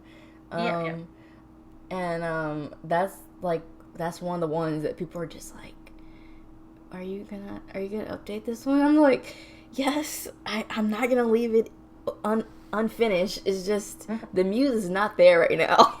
Yeah. The muse comes and goes for everything. Oh, totally. Absolutely. Oh gosh, I can't. It's like when people ask me for certain chapters in Mycroft's point of view. I'm like, guys, you don't seem to realize that these take like hours longer than normal chapters. Yeah. And I need to be in the mood, and sometimes I don't want to be a depressing genius. I know. I always wonder. I've always wanted to ask you about that. Like, how does that? What is the process like to do those Mycroft chapters? Because man. Okay. So, generally I actually have a bit of an easier time getting in his head than I do in hers. But, I print out the chapter. I cross out anything that he wouldn't know about, where he wasn't there for it, or it wouldn't affect him in any way, shape, or form. So, like, I don't know, if it's a chapter where she goes off and talks to Tim for a bit, well, he wasn't there for that, so that's not going to be in it anymore. But something else might be in it, like he might have saw Sherlock at that time. And then I go through, I highlight all the dialogue, because that needs to be in there. Yeah.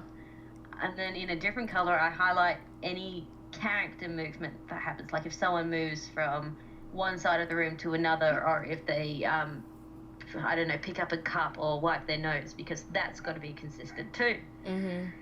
And then I go through and I get in his frame of mind, which means over analyzing every little thing that happens. And so I just start rewriting it, like everything, just making sure that I hit the dialogue when it's supposed to happen, the actions when it's supposed to happen, and like what makes it a bit easier is that I do actually know what every character is thinking when I write the original scene. So like I could tell you what like Tim thought when something happened. I could tell you what like James was doing when I don't know, when Anthea was kidnapped. I do know all that, but it's just what makes Mycroft so hard is that what is a 2,000 long chapter in one person's point of view for him becomes 4,000 words. That makes sense, because I have a fic where I alternate POVs between Sherlock and Molly, because it's an AU, but for each chapter, usually I have both of their POVs, but it's like the same exact thing happening most of the time. And I totally get what you're saying, because it'll be a certain way in Molly's point of view, and then it's completely different. It's like not completely different, but like the narrative is just a little bit different in Sherlock's point of view, and occasionally Mycroft. But it's kind of fun though to do that way. It totally is. Yeah.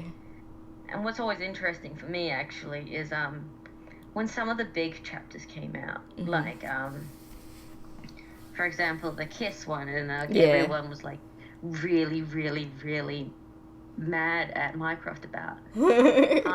I knew his internal thought process was in a good place. Yeah. It just, he doesn't know feelings or how to actually go about them.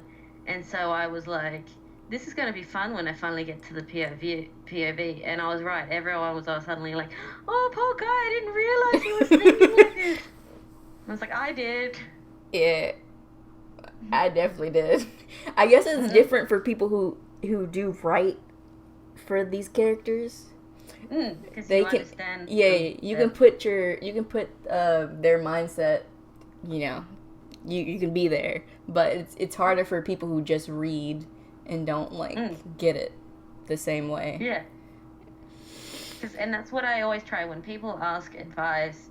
I always say, if the character wouldn't do it, it doesn't happen. Exactly. Like, it's gotta people ask me why don't you write in your OCD with a character or something like from Sherlock? And I'm like, because they don't have it. Like, even Sherlock jokes about Mycroft having it, and he does have some symptoms. He doesn't actually have it. I'm like, I can't, I see writing therapy is a very good way of getting over things. But when I'm writing this, I'm all about characterization. So if the character wouldn't actually say, do it, or think it, it doesn't happen. Yeah. If it just seems weird, it gets cut out. Yeah, that makes sense.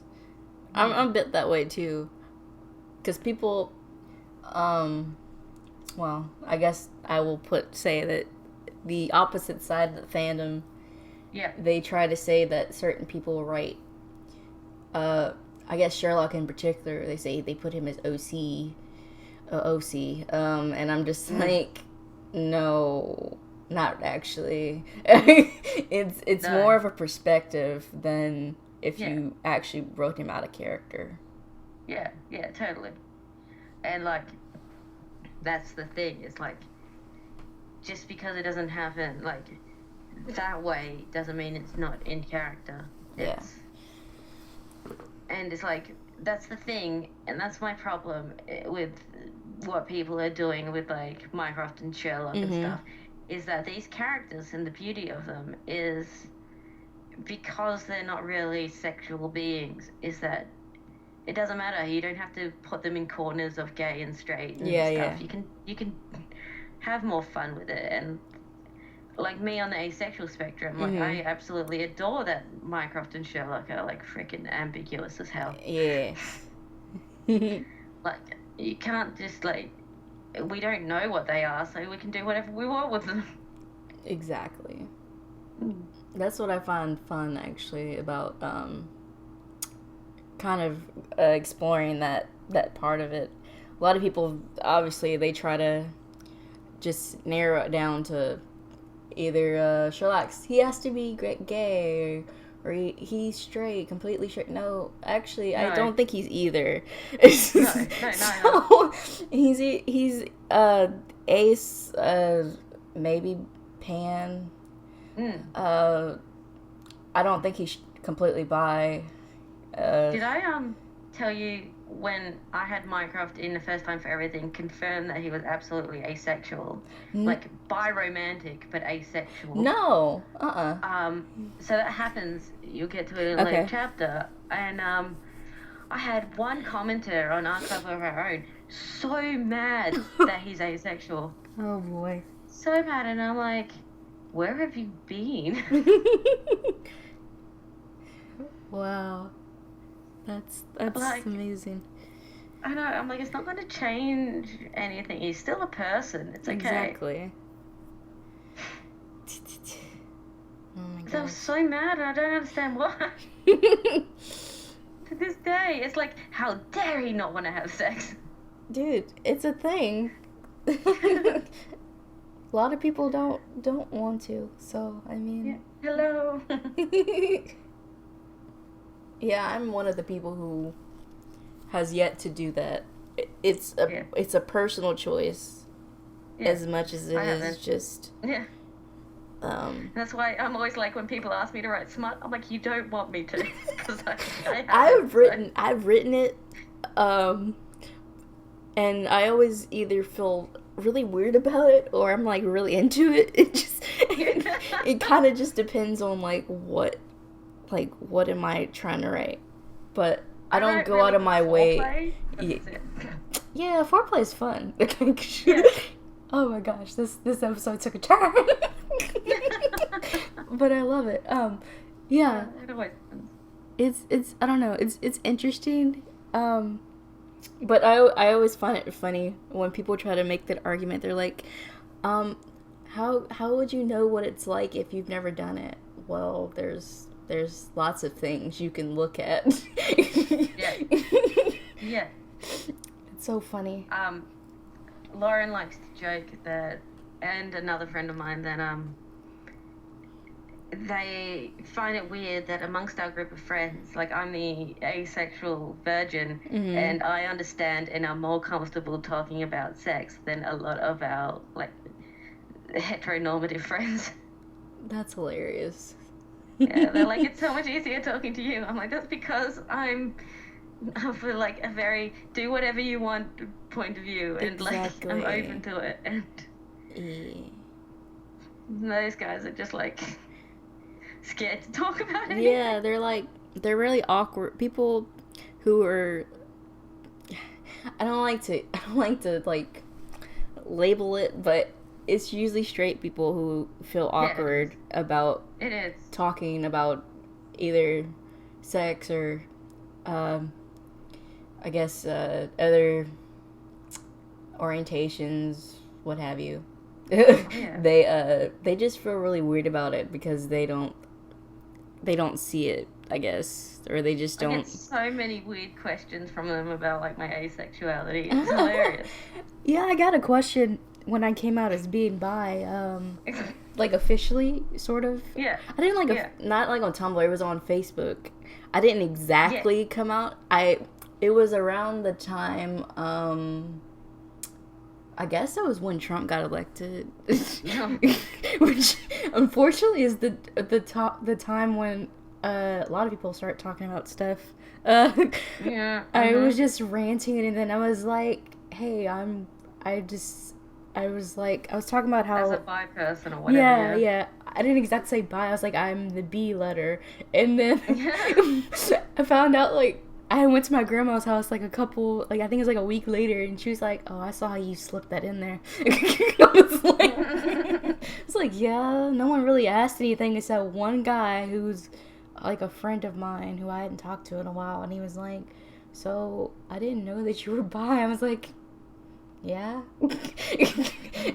and And then he started asking me really kind of weird questions about, like, how do you decide who to be with? And I'm just God. First of all, it took me forever to, like, calm down enough to be like, oh my god, it's not, like, a big deal. It's like, whoever I'm liking at that point is who I want to be with. It doesn't matter about gender. I know. I get, like, but you date guys. I'm like, yeah, I do date guys because I do want to have a life partner, and I do want to have, like, maybe a kid one day. Yeah. So yeah, I do, because I don't want to end up alone in a house by myself. Yeah. I'm like, I still care about people. I still fall in love with people. Yeah. Just because I'm not interested in sex in the slightest. Yeah. That's actually one of the things that I've had, like, the biggest problem with in relationships is the sex factor. It's like the pressuring thing, and I'm just like, yeah, you knew when you got it. I've been pretty lucky with, like, I haven't even told any of my boyfriends that I'm asexual, but, like, I haven't been pressured by, like, any one of them, and I dated them all for a significant amount of time, but, like, I think it's because, like, I'm already against hugs and stuff, but I actually have been pretty lucky at not being pressured. That is lucky. Yeah. And noted. Should I ever make my way over to Australia? Yeah. It's okay if you ask first. Yeah, that's my rule also. When I first meet people, I'm like, as long as I know it's coming, I'm okay. But I'm kind of awkward for like the first, like, maybe 5 minutes of knowing someone face to face. So yeah, but it's fun. That's kind of how it was when I went to 221 BCon this year. This is not my first year going, but I met a lot of new people, and they were like, "Can I give you a hug?" I'm like, "Yes, please." But it was like, it's always that awkward moment because you're not sure if someone's gonna say no. But it'll be worse with me because I'll give you, like, a pause while I think about it. Yeah. But it's fine either way. I don't mind, like not hugging people because I'm worried about affection in general, which bugs my mom so much because I'm not an openly affectionate person. Yeah.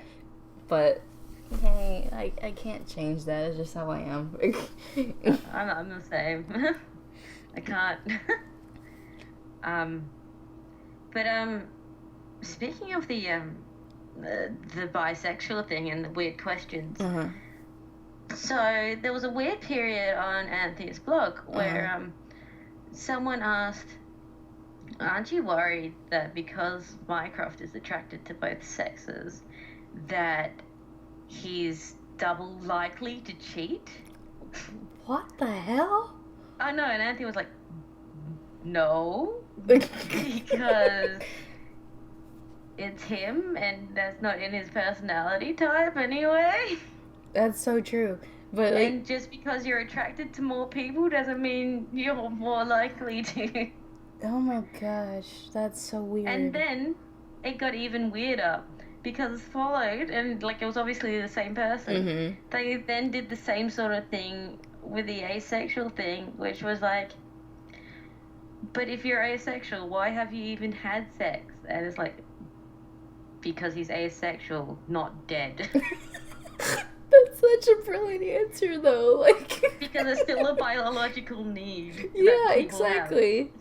Have. Oh my gosh. Oh, that's kind of funny that you brought that up because, I started reading some Ignis stories on Archive, and one of the authors, she was kind of, for one of the chapters, she did like a little author's note for it, and she was like, so what do you got? Because she was just trying to feel to see what other people thought about Ignis' like personal history, and she was like, personally, I can't remember what she said exactly, but she was like, I think he's had some experiences like sexually, but she's like, I don't know. What do you guys think? Personally, me, I think he has had some sexual interactions, probably not a lot. Oh yeah, no, I agree. Because In fact, I think the most innocent of the group is clearly Prompto. Oh, obviously. That poor sweet boy. He's all about those chocobos. Yeah. I can't blame him, though. I know, Freaking chocobos. They're the best. Yeah. Well, and then Cindy, obviously, which I still find hilarious, but kind of adorable at the same time. Yes, it is. It is. Poor Prompto. I wonder if he ever got with anyone, though. Like in those the time skip. The only person we know for sure had somebody is Gladio, because he said something about he had a girl waiting or something like that. So and not wanting to like propose. Until, like, if he died, that would be really bad. Yeah. Which we still don't know really. What the hell happened with that shit? I know. Oh my god. I like to hope that they're all alive except Noctis, much to my annoyance. Yeah. But we already know Noctis he's gone. Yeah. He's absolutely gone. Yeah. Which is it's sad but kind of okay because he reunited with Luna. I just think it's like kind of devastating to have both the the royal bloodline gone and like the prophet bloodline gone. Yeah. Like it's like you couldn't have kept Luna's brother alive. I know. Oh, that was like so. Oh man, that was rough. Yeah, it was. And then when you find out like how he dies in the extended chapter 13, you find out what happens to him. I'm just like, okay, great. Did you have to do that though, Arden? Yeah. Did you have to pose as Noctis? I really don't like Arden with a passion.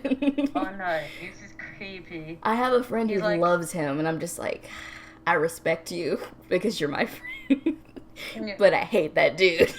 Yeah. But Square Enix is great at villains, like Kefka from Final Fantasy VI and stuff, and just I would love a Final Fantasy VI remake, like with full voices and stuff, because I'd love to see what they'd do with Kefka. You know what? I wouldn't be surprised if they did. They're doing so many remasters at this point. I know. They'll probably get to it at some point.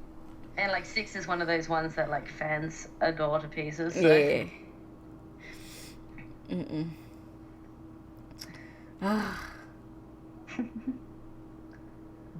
I'm still not over Blind Ignis though. Oh me either. It's like the one thing that I still can't get over. Like it broke me. My poor boy. I had to stop playing for a bit. I know. I think I took 2 days off. Yeah, I did. After that happened, I was like, nope. I'm not. I had a party at Lauren's the night after, like, the day it happened for me. Uh-huh. And she was like, yeah, so how's the boy band game? And I was like, devastating.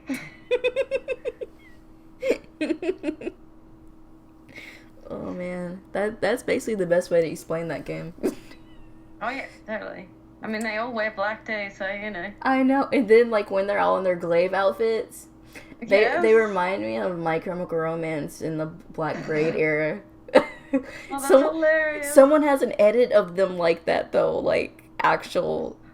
They're, like, replaced. They have their faces over the, like, photos of My Chemical Romance, and it's hilarious. Which reminds me, do you remember when they were releasing images while they were filming season 4 of Sherlock, and there was that one of John, Sherlock, and Mycroft, and they looked like they were in a boy band. Oh yeah. Oh my gosh, that's hilarious. That's the season of boy bands. Oh my gosh. Oh Lord, that's the best. Oh, someone also said they were like, Final Fantasy 15 is like someone just took a road trip in America and decided to make that into a game. Yeah, that's it. I was like, yeah, that's pretty accurate actually. You know, minus all the monsters and stuff. America would be so much wild cooler animals. if we did have monsters and stuff. But we don't. Well, not any, like cool ones. Demons. We have, like, crazy, evil, orange people.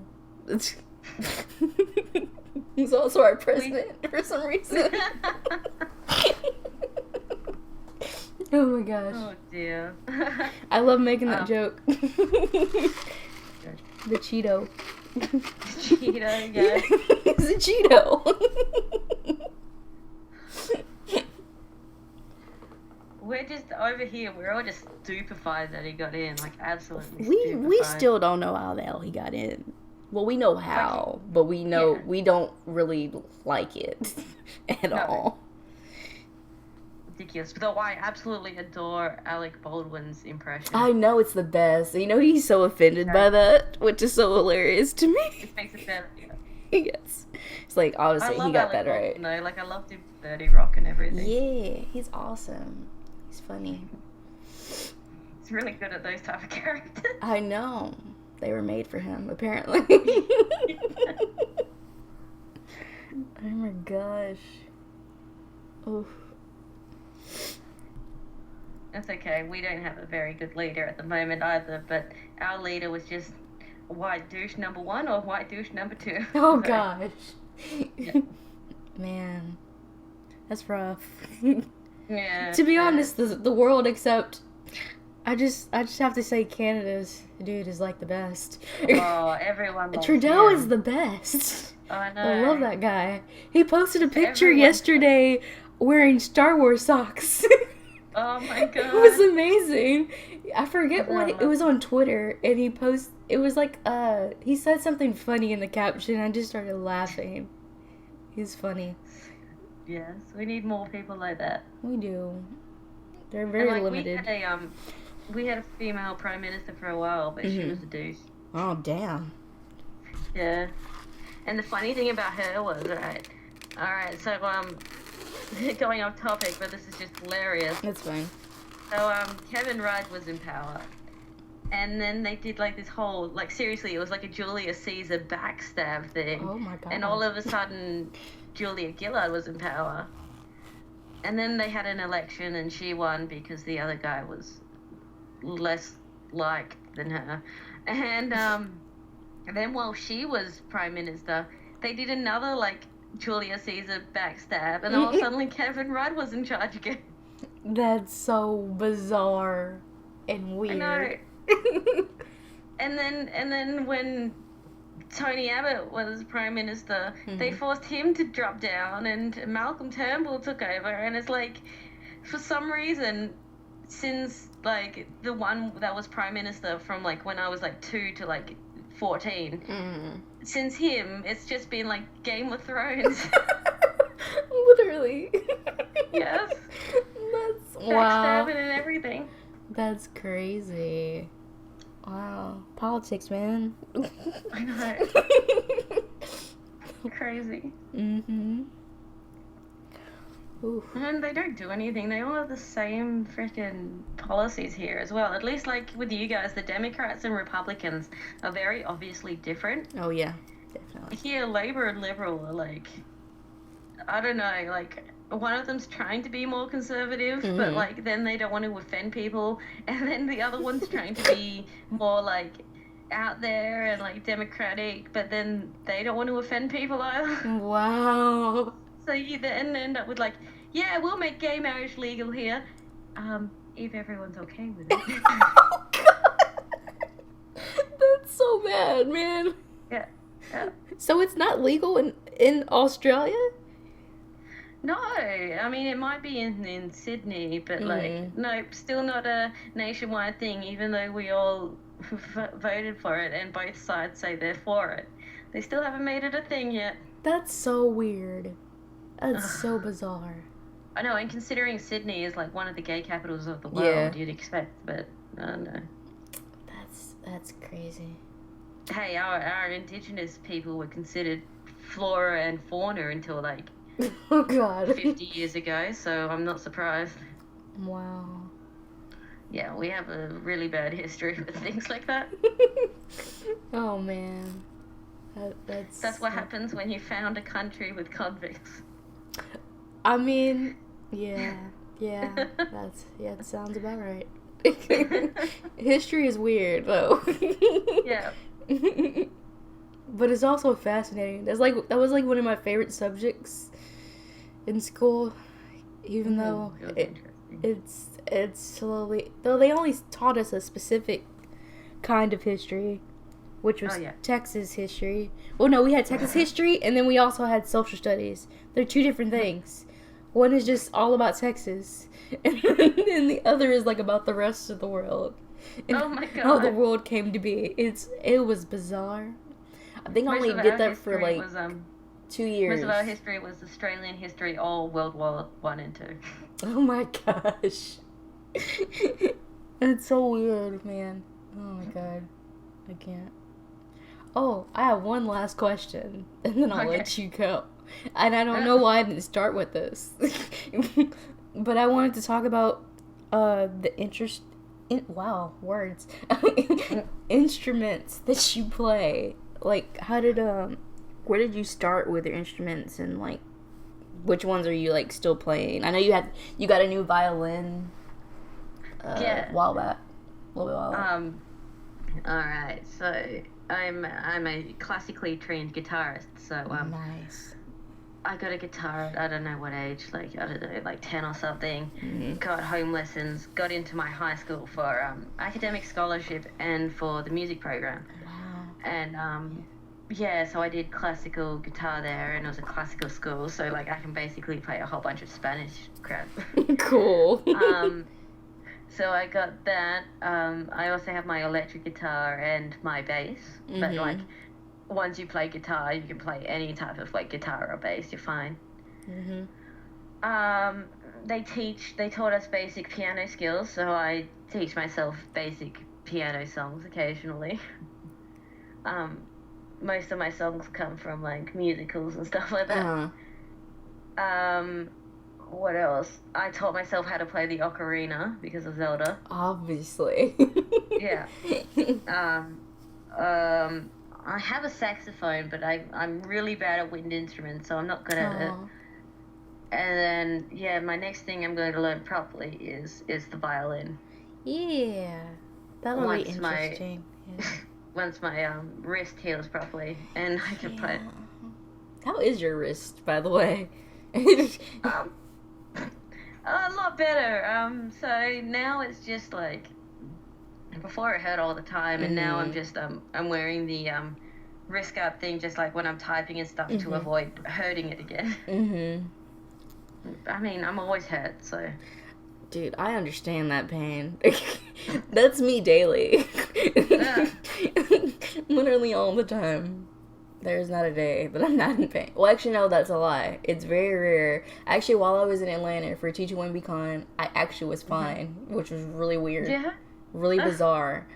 I'm assuming it was because I was, like, sleeping in a hotel bed, and I was, like, away from stress or not working or something. I was just like, this is really weird.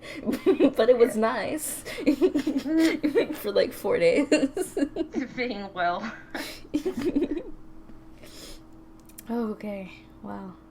Oh my gosh. Yeah. We're gonna have another long podcast for people to listen to. I'm sure you can edit out things. I don't edit out anything. Ever. Oh, no.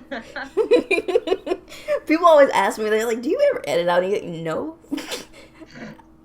I haven't mastered Audacity that much to be going through and editing people. And I like to keep it as organic as possible. So, whatever happens, happens. Oh, dear. I'm not like, I know I have friends who edit their podcasts, like, extensively, and I'm like, no, I'm good. Cool. Like, I want the world to see it how it is. Exactly. That's my thing. I guess. Yeah. That's my thing. I watch a YouTube channel called Brain Scratch Comms, and their motto is, we don't do retakes. So, if they're recording and someone drops out, or like they go on a random tangent while playing a game, it all stays in. That's amazing. Yeah. So they end up like talking about the weirdest stuff. It's great. That's hilarious. That's how I do. Anything I record, whether it be podcasts or vlogs or something, I don't edit anything. The only time I edit is like if my mom doesn't know I'm recording and she comes in, like if I'm doing like a vlog or something, I have to stop it anyway, but I have to like trim the video so that when that comes in, I have to cut it out and do the transition to the part where I pick back up. But that's about it. And she came in one time while I was recording a podcast, but it was like, it's the one that's going up this Sunday, and I was like, I asked my friend Audrey, like, she was like, "You gonna cut that out?" I was like, "Nope." It's like it's like a regular thing. It's fine. She's like, "I'm cool with it too." So I'm like, "Sure, why not?" I love it. It's like when something happens on stage, you just gotta kind of roll with it. Exactly. Plus, it's all in real time for me, so it's like it doesn't affect me at all.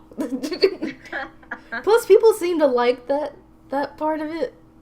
Oh, that's good. Yeah. Also, apparently, I'm excited about like your whole podcast thing. Yeah. I get really excited when like my friends do things. Yeah, this was like super impromptu, by the way. The idea of the podcast.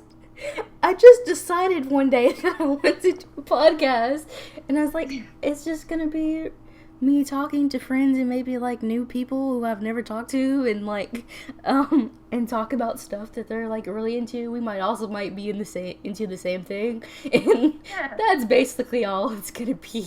So just whatever happens. That's it. I love it. Although I'll tell you now, I won't be able to watch this episode because I hate Australian accents. I understand. My friend Erin Paco, she also can't listen to her. So she's just like, I can't. I was like, it's cool. It's totally cool. I'm just glad you did the episode with me. Because I understand. I do listen back to stuff just because it's entertaining for me to listen back to podcast episodes, especially when it's like a couple weeks in between episodes, so I probably forgot half the things that happened. Yeah. So I did that earlier for the one that I scheduled for Sunday, which is Monday for you, I guess. Yeah, probably. But which it just makes me laugh because I always have like the best time like recording these things. Now my issue is like I'm fine like with my history of performing. I'm fine watching recordings and stuff, but I just if it's with like an American or whatever, I can't stand Australian accents. And so I hear myself and I'm like, dear God, shut up. I love your accent though. You're the first Aussie I think I've talked to before, actually, which is interesting. But it sounds so nasal and gross. Not really. G'day, mate. Oh my gosh. Another shrimp on the barbie and all that. Oh my gosh. Now you're doing the stereotypical Australian stuff. Yeah. Oh my gosh, that's perfect. And like we don't open our mouths enough when we talk, and so we all talk fast and quiet. That's like me when I had to do speech as it's like a class that you actually okay. I don't know if they do. I don't know if they do that like everywhere in the world. But because I'm I have really bad anxiety and I hate talking in front of people, I would like speed do my speech. They'd be like, so it was good, but we need you to slow down. So I'm like, yeah, okay. But yeah, that's never gonna happen. That's what I would say silently to myself because I just want to get it over with. Yeah. Oh, cute. Alright. Before I let you go, is there anything you want to tell the people about? Promo, etc. I don't know. I presume that any important links will be in the description below. Yes. Which will be probably I'm gonna guess Tumblr and I don't know, fanfiction. Twitter and Tumblr, probably. Yeah, cool. So that's Tragic Vampire. Everywhere else, I'm probably Bloodsucker 1428 of some form. Yeah. And as far as what I'm doing right now, I'm actually pretty busy, like, with psychology stuff at the moment and with work. So as far as projects go, I'm mostly only working on a first time for everything right now, and we're deep into relationship stuff now. Deep, like. That's what I'm Finally. getting. Like, I'm not even, like, I'm not caught up, but, like, Yeah. just from, I'll click on the email every time you update just to see what the title is. And I'm like, oh my gosh, I can't wait till I get to that point. It's gonna take me a while because I've been really We're slow. getting to exciting stuff now I because know. there might be an unplanned pregnancy. I know, I saw that on the Anthea blog, and I was like, oh my god. Yeah. I was like, And someone isn't going to be happy about it, so. obviously. So exciting. Yeah, So exciting. it is. And so, yeah, if you're into that sort of drama, it's all there, but I warn you, it's long and it's. Yeah, long, and I don't understand how new readers keep turning up, but they do, so that's that. It's interesting, okay? Not a lot of people do Minecraft well. Yeah, apparently. Ugh. I don't like when people are like, I just read this weekend. I'm like, why? Wait, did someone like recently do that? They do it all the time. How? Like, but you have like, what number are you at now? Like almost one something. It's like one something. I know that. Yeah, it's almost, like 180 or something. Yeah, almost 200 chapters. And like, yeah, someone was like reviewed chapter 100, which is one of the few chapters that I actually know happens. I'm pretty sure that's Jamie's wedding. And someone was like, oh, I wasn't gonna review till I reached the end, but this chapter, and like I found this like a few days ago, and I'm like, have you just been up for like 48 hours or something? I don't know how. It's hilarious. Yeah. Oh my gosh. People amaze me. Oh my god, I got fan art of James and Jamie the other day. It was the What? best. Oh, I got fan art. I need to see that. Oh, I'll send you a screenshot of it because I was just like, what? No, they exist in my head. What is going on here? Yeah, one of my friends, I actually commissioned her to do two of my Marvel pairings. Oh, yeah? Because they're two OCs that are paired with, individually with Bucky and Sam Wilson. Yeah. Sam Wilson's my fave. I know. But I've seen your Tumblr. I know. I am very unapologetic because he doesn't get enough love. Like, Yeah, fair see, enough. here's I just have like a long list of unappreciated people like just love so much. And yeah, but it's like it's really sweet. The Sam Wilson one and his love interest, her name is Bee.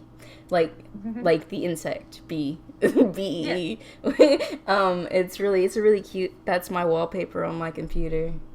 And then the other one which is really cool because the girl has multicolored hair. It's the wallpaper on my phone. Yeah. Because I love it. It's so cute. Yeah.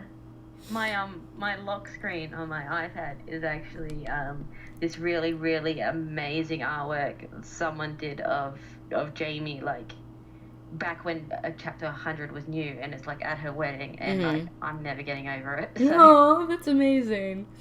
Yeah. I love that. Like, because I get plenty of ones for like Anthea and Minecraft. Yeah. And, like, yeah, that's fun and everything because it's obviously inspired by my story, but then like it's like the way like Molly was created by Stephen and Mark, like James and Jamie are mine. So like when I get work for them, it's like, what the hell? Exactly. That's amazing. Yeah, I love that. Fan art in general is really awesome. Especially it's like your little baby. You made these people. I know. They exist only in my head. But now they don't. They exist in know. art. Which is really So cool. weird. Yeah. But we can say goodbye now on the podcast since we've been running for a while. Yeah. But and I do have to go and continue talking about the link between optimism and coping and stresses. And oh my god, so much fun. Oh, yeah, totally. 3,000 word lab report fun. Holy crap. I mean, that's not as long as it could be, but that's still long. Oh, absolutely. And we already have, like, the lecturer did the actual what do you call it, experiment on us. And so he gave us already the method and the results. And so basically we're just writing the 1,500 word introduction, adding in his method and results, and then adding the 1,500 word discussion at the end. Wow. Yeah. That's wow. Yeah. Apparently there is a negative correlation between optimism and escaping through fantasy. You don't say. Yeah. Oh man, psychology. Yeah. It's so bizarre. And weird and kind of fascinating at the same time. It is. Totally is. That's something I know I can never get in, physically, to college level or whatever. I couldn't get there. It's just I'm just a giant nerd, so it's my second degree. That's awesome though. Whenever I go back, I'm going back for writing at some point. Oh yeah, well my minor in this degree is writing, so that's fun. That's awesome. Yeah. Yeah. Alright. Alright. Gonna sign We've out. had 10 false ends. So. I know, but now we will actually say goodbye this time. Yeah. Alright. Hello, you've reached the end of the episode. I hope you enjoyed that awesome discussion that we had. This week's little, I guess, promotion of awesome things is going to be a game because I felt it was appropriate. I think I briefly talked about it in this episode. I can't remember exactly, but I feel like I did. There's this really awesome game that I helped kickstart, and it's out now into the world. It's been out for a couple weeks now, called Pinstripe. And it's a platform game that you can buy on Steam, I think, right now. I think he's going to eventually get it on phones and consoles, but it's a really awesome game where it's a platform game where, okay, I'm terrible at talking about games, but basically you're helping this dad try to rescue his daughter from this evil dude called Mr. Pinstripe, who's really creepy as hell. I've gotten to the second part of the game, and it's really awesome. I love the art style. It's very Tim Burton-esque. And the soundtrack is freaking gorgeous. And the guy, Thomas Brush, he did the whole game by himself. From start to finish, he did it all. And he's a really cool dude. Anyway, I'm going to put a link to that in the description, to the trailer and also the game link itself. So maybe you want to play it. I think it's really cool. And that's why I'm talking about it, obviously. But I hope you guys are having a lovely day, and thanks for checking out this episode, and I will see you guys in the next one. Bye, guys.